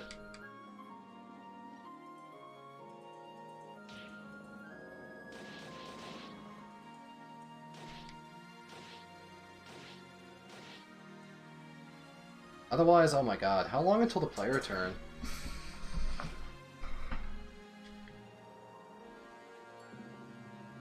They haven't even started the enemy turn, it's just ally turn. I've been on this for quite some time.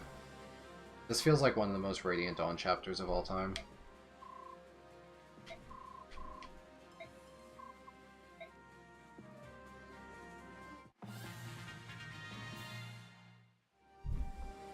Okay, well they're going for Jill just because they had to choke the point and not let Edward get hit, so she's gonna wreak absolute carnage here.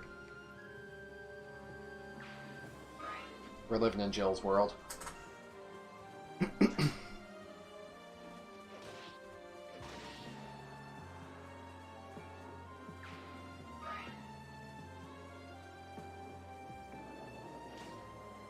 Yeah, I'll definitely halt yellows.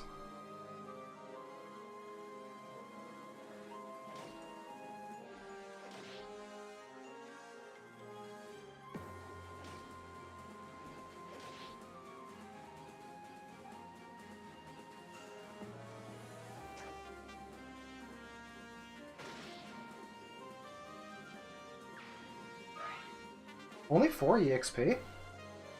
For Nolan? He's only T2.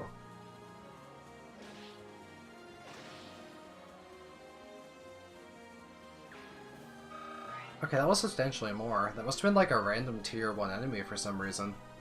Like just a filler weak enemy. Oh, show off. Yeesh, Jill. We might be able to get Edward in to take out some of these enemies on the right side.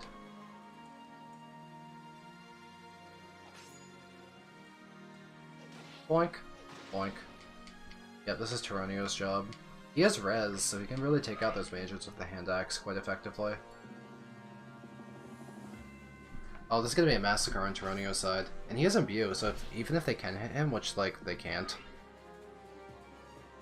Oh yeah, no, Tyranio's got this.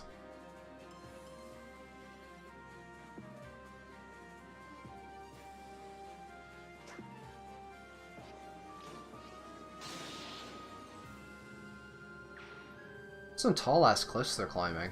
Like, come on, there's only 15-foot cliffs. I'm really impressed that they can make it up there. Oh, he has animations on. We gotta turn this off, like, yesterday. Jesus Christ. I guess the animations don't play when you have high ground. Definitely gotta halt the yellow units.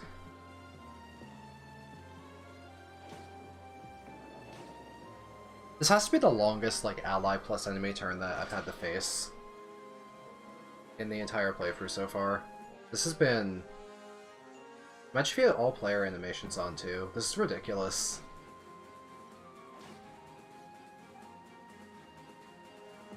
My god, let me play Fire Emblem!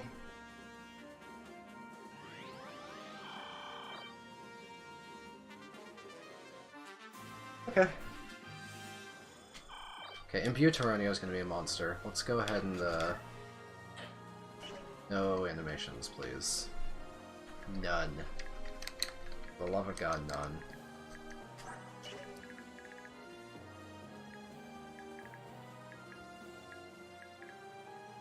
Can I play aggressive enough to break through this, like, wave of enemies on the right so that we can get Edward out there and start having him, gain experience? I have a lot of units who could theoretically help. For example, I can't even shove Micaiah to be in range to have her get... ZR could fight, Soph could fight, and maybe get in there. Some of these enemies are really weak, like these tier 1s. Halt yellows, halt yellows, halt yellows, halt yellows, thank you, thank you, thank you. Done. Yellows have been halted.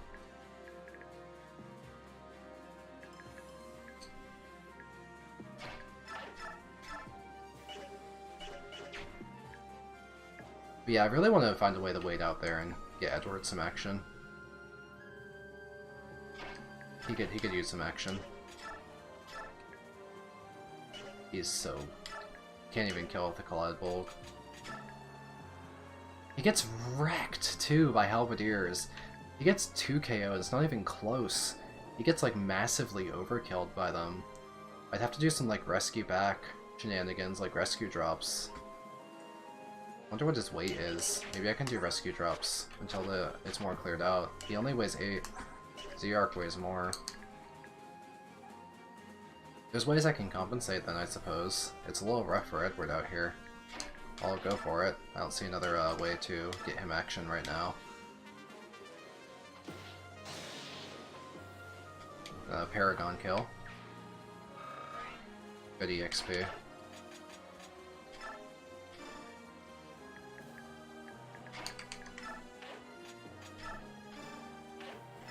We'll do what we can with Edward. It's kind of rough at the moment. We can get Volug out there next turn.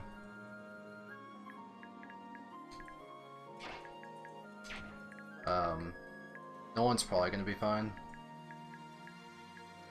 I could potentially consider healing, topping him off just to be extra safe, because that's an unknown number of enemies that will be attacking him next turn. Jill fight while holding Ed. Just to clear a little of the traffic jam, I will have Jill take care of this T1. Just to have like one less thing on Nolan, because it's not worth EXP anyway.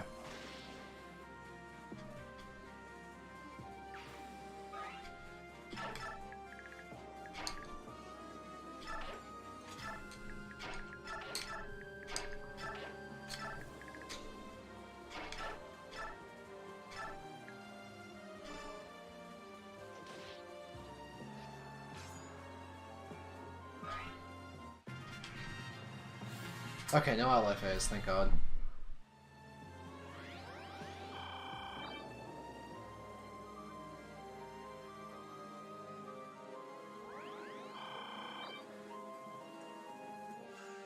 They still prefer Jill over Nolan? That's really weird. I thought Jill had good stats. Are they scared of the fact that Nolan has defense from the Tepros? Okay, this one's going for Nolan.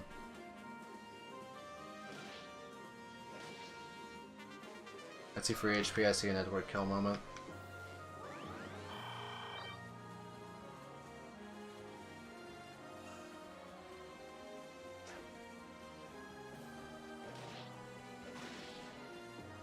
I'm gonna run out there with all my units next turn and clear out this side of the map. Oh, they're charging me though. I want to try. I want to break through. I want to make forward progress. Making forward progress is the easiest way to get Edward action.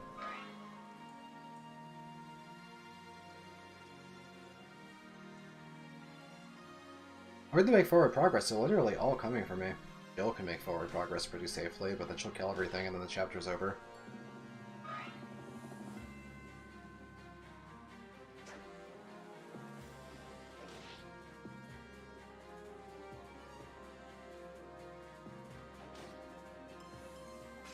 The downside of halted yellow units. This random peg is just doing random shit.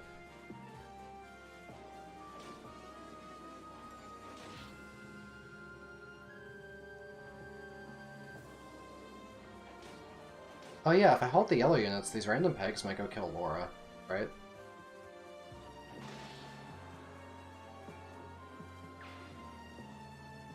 I might have to unhalt them for a turn.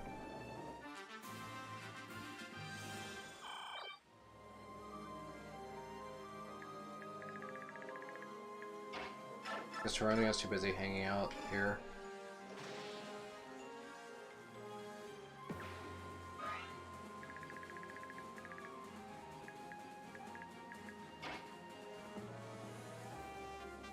I'm gonna try and have Edward move past to these enemies, and then I can try and wall off the rest with a combination of Jill, Edward, or Jill, Nolan, and Volug. Shit. Okay, we can always physics staff, so he's fine. Wait, Edward's pretty terrible on this map, but I need these Paragon level ups.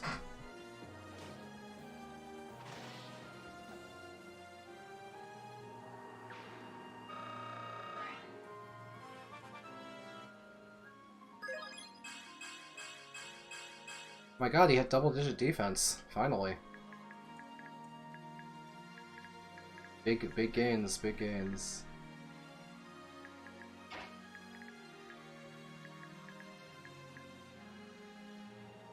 There's some space.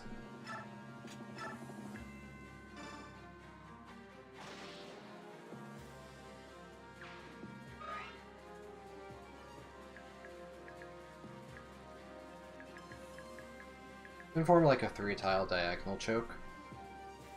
I could do it here too.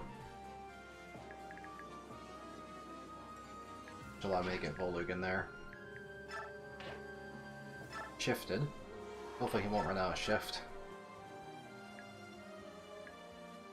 Pretty evasive thanks to the Earth Affinity.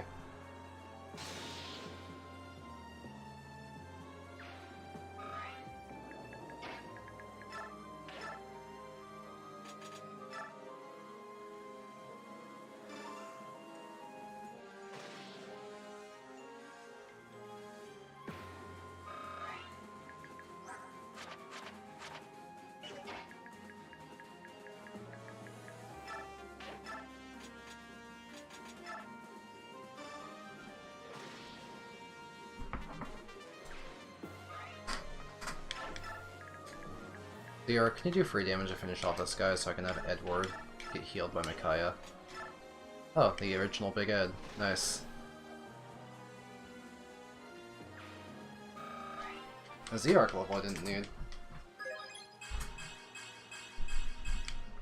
He's so much more bulky than Ed. I'm slightly worried about these pegs running off somewhere wild. I guess they might end up hitting Micaiah. Do they double Micaiah? Do they kill Micaiah? Oh cool, Micaiah takes like 2 15s and almost dies to the Pegasus. But I also can't get out of its range. Maybe they'll go kill a yellow, though. Either way, these two need to run away from the Pegasi. And I think I have to unhalt the yellow units, I should have unhalted them so they could have killed the Pegasi for me. Didn't realize I was about to auto-end turn right there. Alright, you two hold together.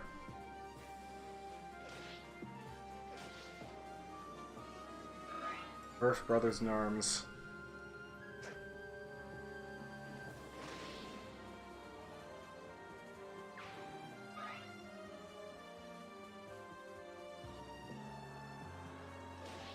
Gil is fucking strong. Yeah, I wasn't really paying attention to what the pegs would do.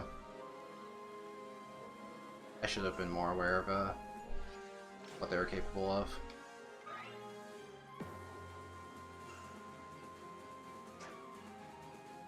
Get him, Volug. Nice, exact 1 round. That Volug training paid off. Nah, I've been complaining about the enemy spam. I think this chapter is ridiculous. That was flashy.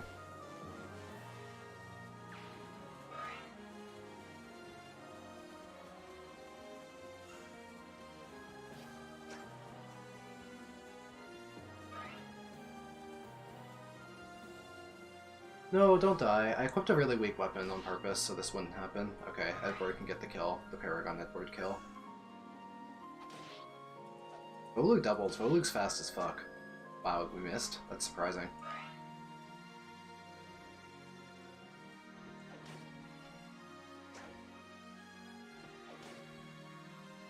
This guy might come over and hit Micaiah for 2 15s. The other Pegasi up there up top. Or they might just finish the archer in front of them. Micaiah does survive. Yeah, she lives. 2 15s. Boink.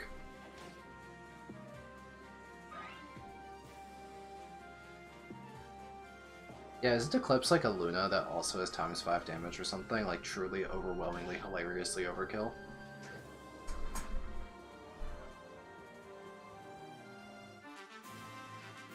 Ike gets Nihil on his T-free promotion to cancel it, right? 20? That's a lot of healing from just holding the staff.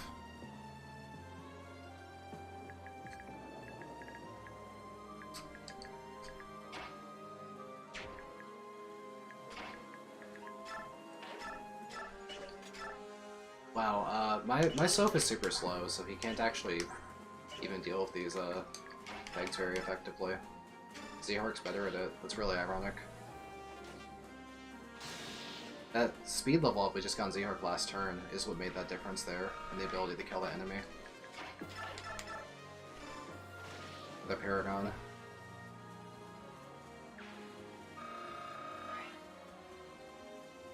He already knows Nihil, you can scam yourself out of it. That's hilarious.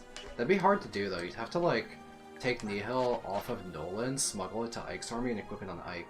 That's a lot of steps required, so that feels like it's unlikely to happen at least. I'm sure it's happened to someone. Mascot Meg can't go down, she's the mascot, she's Meg.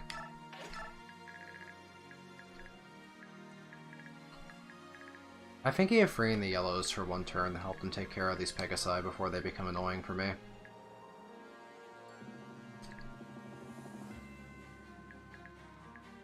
I don't want to overuse Volug, I'm definitely worried about his gauge. Khalil's Nihil. Yeah, I forgot she had that. Okay, that's a way more reasonable way that could happen then. Let's switch to the high defense X, in case I take some hits. And a level up. Quality. Drink speed is pretty much never bad. He's fast approaching his speed cap. That's something at least.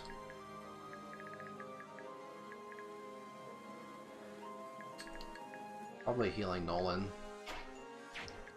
Keep him fresh. I have mixed opinions on the game structure. I have enjoyed a lot of moments of Radiant Dawn, but I've also complained about a lot of moments of Radiant Dawn.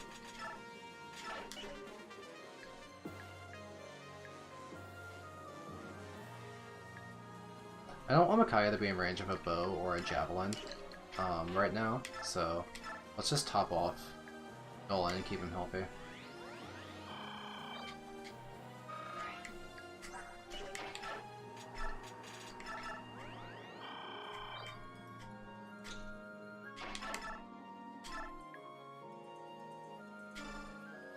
And a bop, and a boink.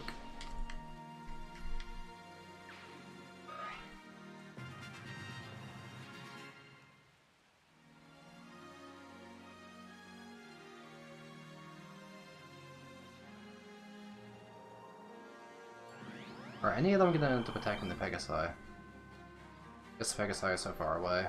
Well, there's one. 12 damage. It's not nothing.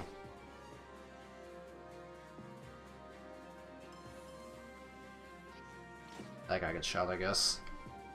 I was hoping the archer would, like, walk over and shoot the peg.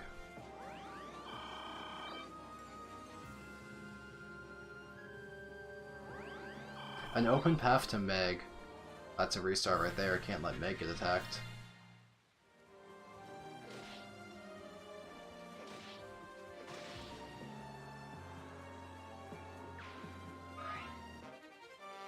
Free pole axe. Pretty good weapon.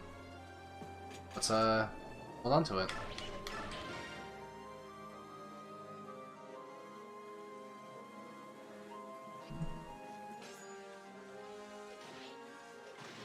I could see that, Odd Panda, because a lot of the time, if you just use, like... This game just throws good units at you all the time, right? It's really easy to just use the extremely powerful stuff they give to you that you're kind of intended to do, like, oh, you're in Act 4, use the Laguz Royals to finish the game, or, you know, you're in Act 1, use Soph to trivialize chapters. There's so many crutch characters and things like that.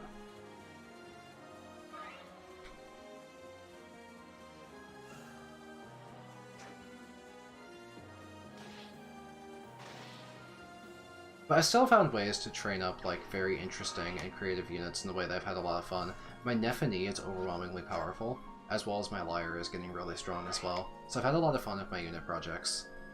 Like, as samey as Radiant Dawn could be because of the obvious strong units, I do think that the unique structure of how they reward unit investment with the bonus EXP system allows you to create uniquely fun, high-investment unit projects that, can cap out whatever unit you want and do funny things with them.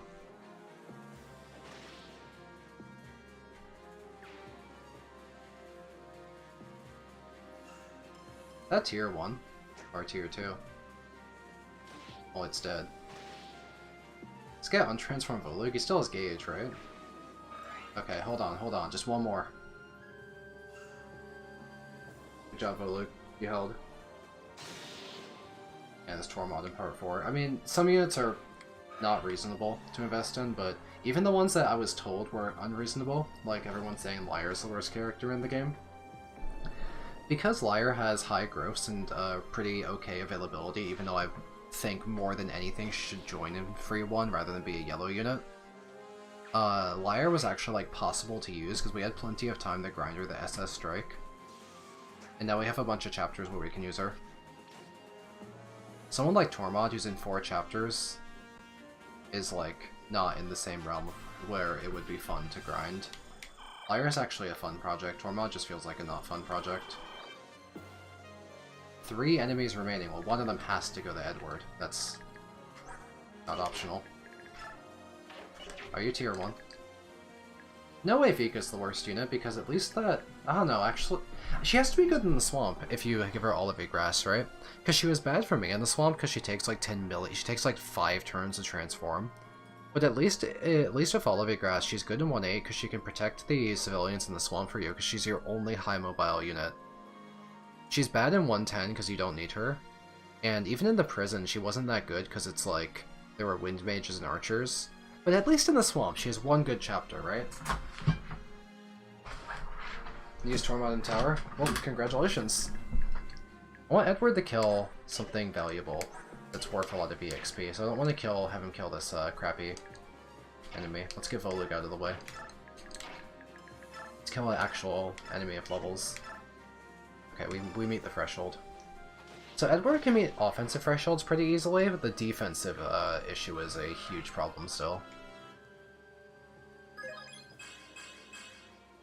That was a kind of suspect level up, honestly. At least my avoid's getting somewhere. It's a real shame we couldn't get him more experience this chapter. We got 3 levels. We had him kill something, like, every turn. We just ran out of turns, I guess. I would say that there still are bad characters, but I know what you're trying to say. You can fix characters with high investment to a degree that you can't in other Fire Emblem titles.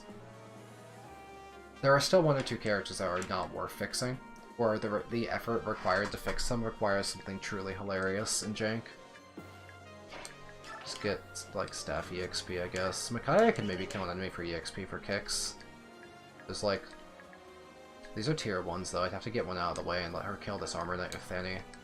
That sounds reasonable. I can let her do that. Okay, I could get the killing blow for the chapter. Can she even move that many tiles? It's 6 tiles, right? She can do that. Alright, Micaiah, end this chapter. Fanny. Micaiah Gaming. I would have shoved her if I needed to, yeah. Or Soph could have shoved, or something like that.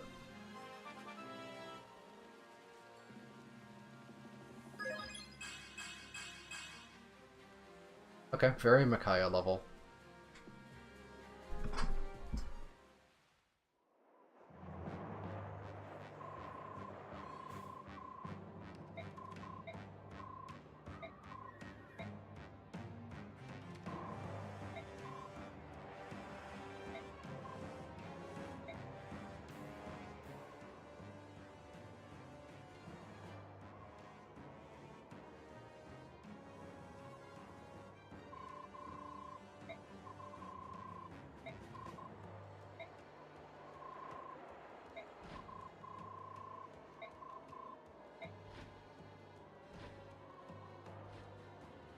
Yo, we pulling a Incineration Bloodbath? I love how Micaiah explicitly said, oh, we just need to stall and pretend to fight the Empress to buy time to, like, you know, get out of the Blood Pact. And then as soon as she sees the Apostle, she's like, kill, kill, kill, kill.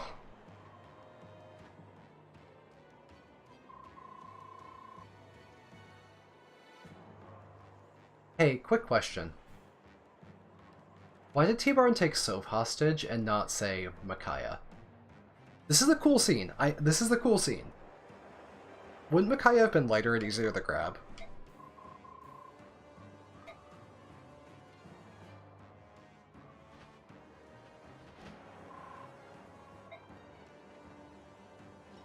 Guard procced. Oh, true! Soph jumped in the way.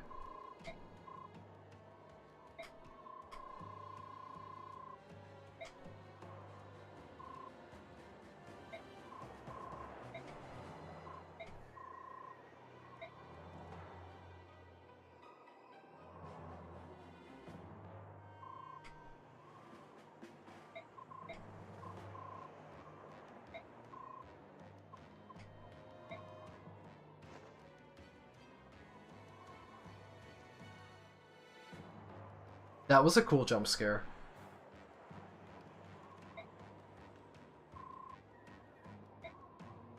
No, T-Barn really does have no chill. That was awesome. That was a good scene.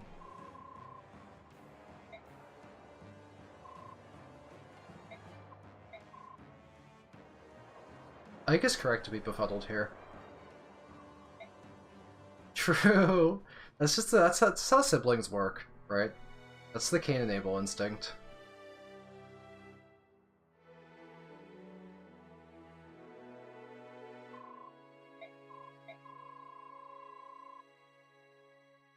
How? They didn't even...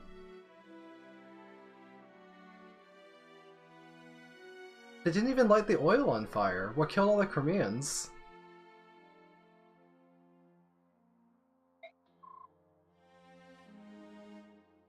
They didn't even light the oil on fire, right? Did I miss something? When did the oil light? I think that cutscene was missing something then if they didn't have like an actual bonfire we got to see. An actual bonfire would have made that like scene so striking. Imagine if the whole thing on the cliff was happening and like T-Barn was holding Soph over like a hellish like pit of fire. That'd be so cool. I didn't even realize they lit the oil. Soren's claiming they did, I guess. Yeah, I thought that they were about to light the oil, and then when the Micaiah was like, oh, kill the Apostle, like, that was when they were going to light it, and then T-Barn stopped them, but I guess they actually lit it. I think that cutscene could have used better framing. That was a really cool cutscene, but they really should have showed the bonfire.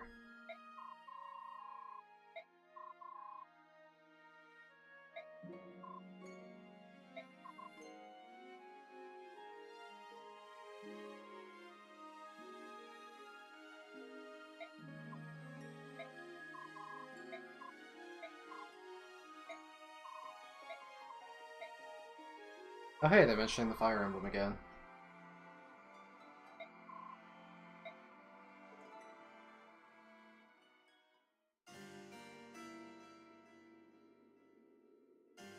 I like how they're like, oh, the Dark God's about to awaken, but like, Ike's army and like, Tsunaki are currently on the offensive right now. Like, they're the ones doing more war. I get why they're on the offensive, but...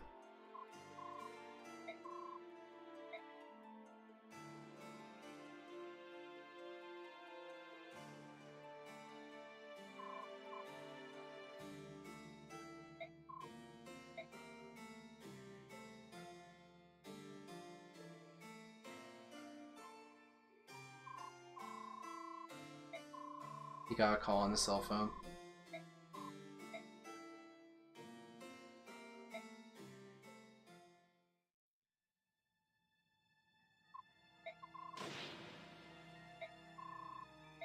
Oh, is this, Zelgius' solo mission?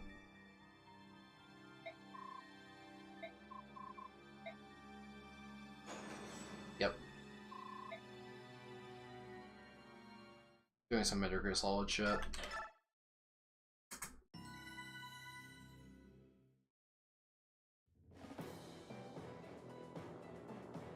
Dayan launches a surprise attack against the Apostle's army, devastating her forces.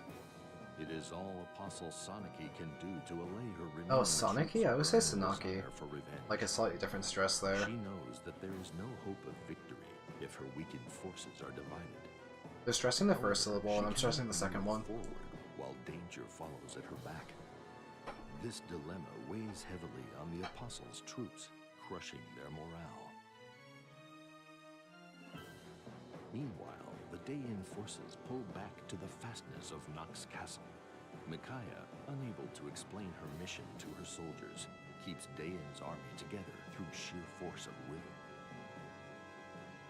Actually, yeah, how are they explaining to the Dayan army that they have to fight everyone? Especially on Benion's side. At least in 3.6 they had the excuse that the super racist Dayans wouldn't mind going on a Lagoose hunt. But at this point, it's just Ike. Maybe I get to just like, hey, you get to fight Ike.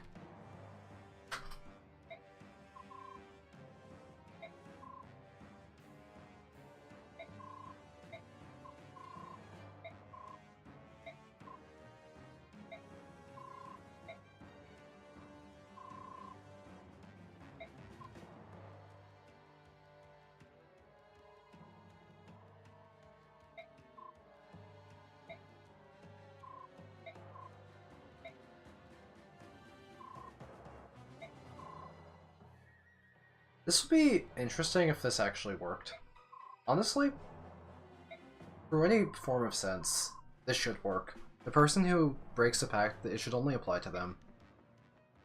A pact transferring to someone else who never signed it is so ridiculous. Especially because the gimmick with a blood pact is you sign it in blood, it's tied to you for your blood. Micaiah and Peleus share no blood. It shouldn't be able to transfer.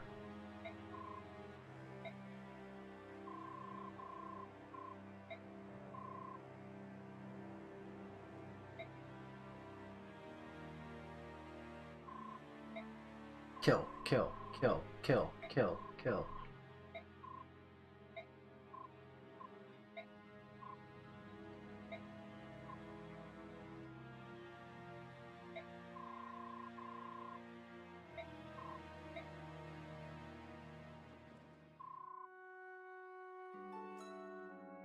Thank you, your data. I appreciate, or your data. It just occurred to me after reading your name twice that's not maybe just meant to be one word, but perhaps like your dad.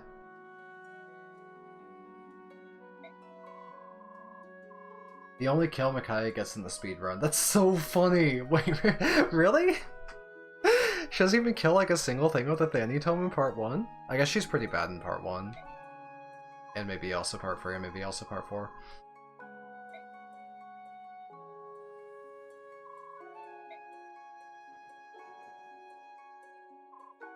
This is such an interesting scene that, you know, means so much for Peleus.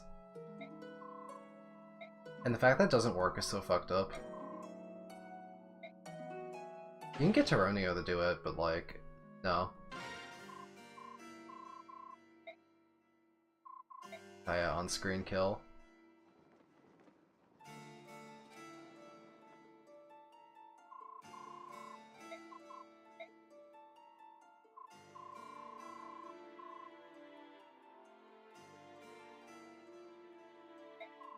Do you really need a good Ed? I mean, you get Soph in like 1-2. You get your crutches show up in like chapter 2. Is there any need to actually use a good Ed? Ed is like, you can just use Z-Arc, right? There's your Ed content. I'm training Ed. It's been kind of hard. Edward's mostly like the prologue character. Even in chapter 1, you can kind of just use a lot of Nolan.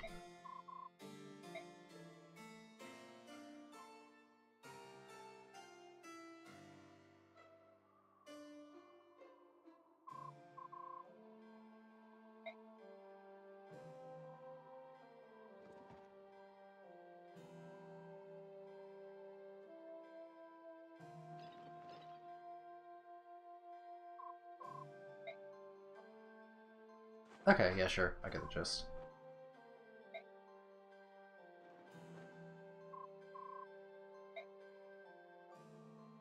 She's gonna be pissed. Knife Sage, true! And we thought they removed Sage Knives in this game, no.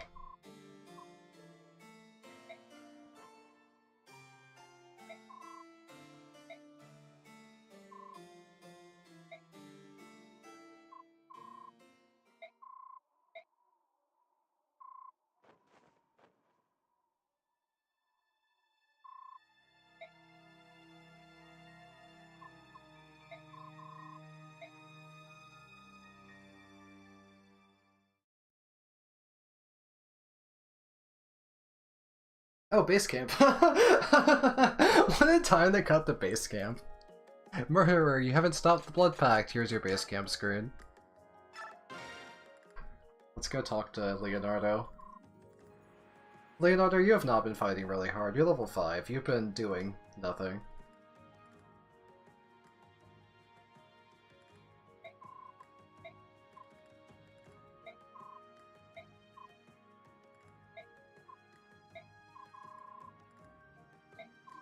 Oh no, anyways.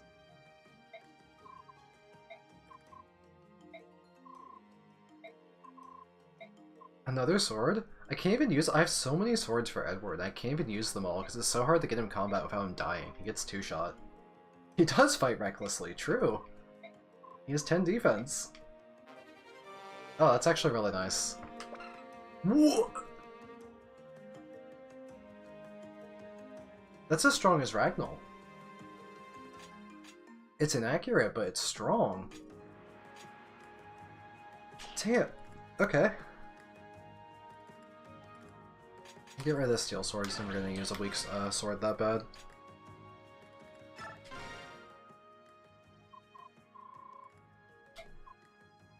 Surprised Aaron's still in this game. Is this a actual interesting staff? Am I getting rescue or something? No, I think rescue's hidden treasure. What's this staff?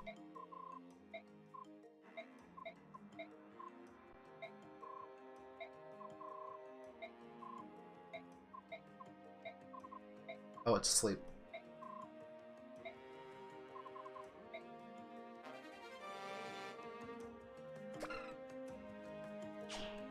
Does Micaiah have B rank and staves? I think we used enough physic that she has a B rank.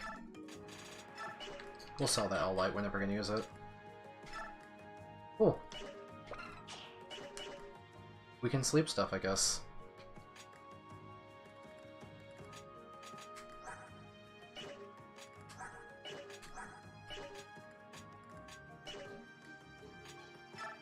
Nothing interesting in here. Man, solar longbows are crazy expensive. Sheesh. This dagger is really expensive too for something that's just like... Isn't this just the beast killer, but for over twice the price and less damage? Like, it's more accurate, but isn't this literally just like the beast killer without the effective damage? Hold on. Let me look at the beast knife. Yeah, this beast knife is cracked. How is the D rank knife? It's so strong. It's stronger than the steel dagger.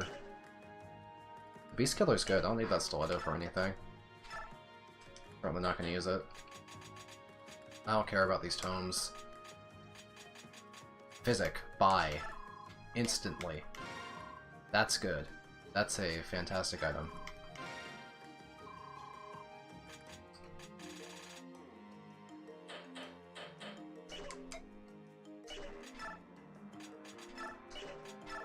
Here, you can, we're never gonna use Laura. But she can hold staves. In case Micaiah's, physic breaks. Actually, yeah, why are they selling Thoron in there? Ileana leaves.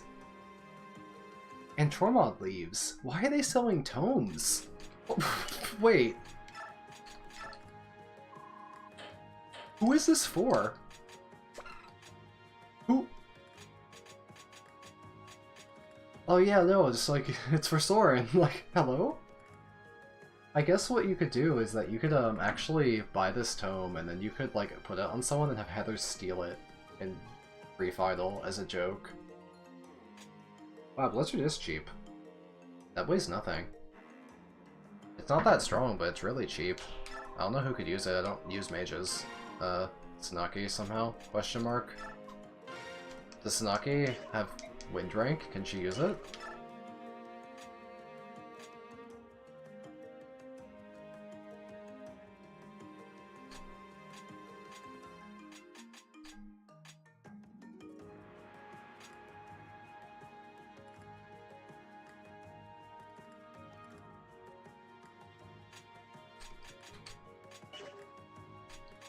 That's pretty much all I'm gonna do. I'm not gonna bother awarding EXP right now. Don't really have people that... Like, I already used all my EXP on Jill to get her this strong. I guess I got some more, but... Like, Edward doesn't have any caps, Nolan doesn't have any caps. I'm gonna chill on the bonus EXP. Like, Soph has caps, but he just doesn't seem that good, honestly. He seems kinda bad.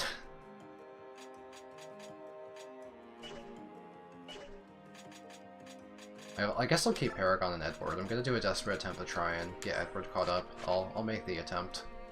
I'll push him. I'll try and push Edward the True Blade.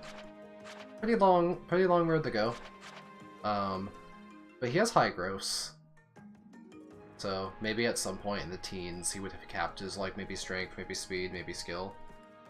Then we could finally get like his first point of defense. It's plausible. If he hits 2 caps, then that'd be nice. Well, let's try and feed him as much as we can in the next chapter.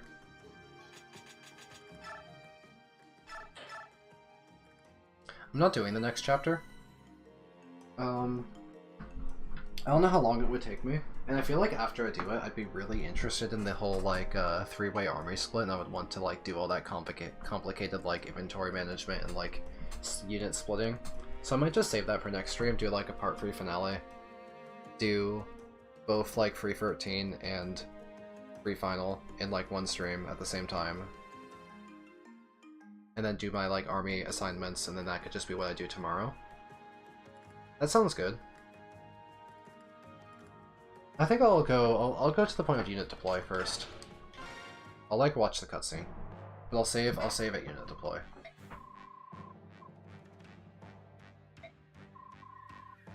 Oh, sorry, LT, I baited you.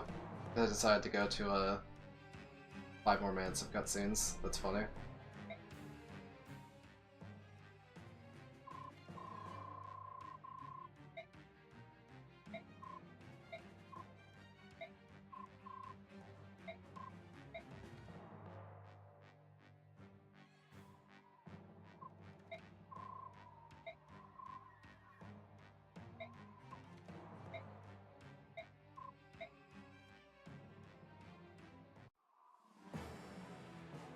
Isn't this an indoor map too?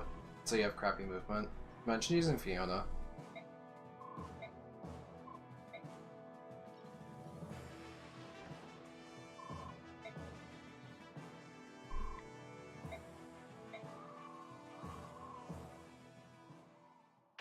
Okay, that was just like 2 more minutes of cutscenes. I'm actually gonna save and I'm gonna cut stream here, I think, now that I've watched it.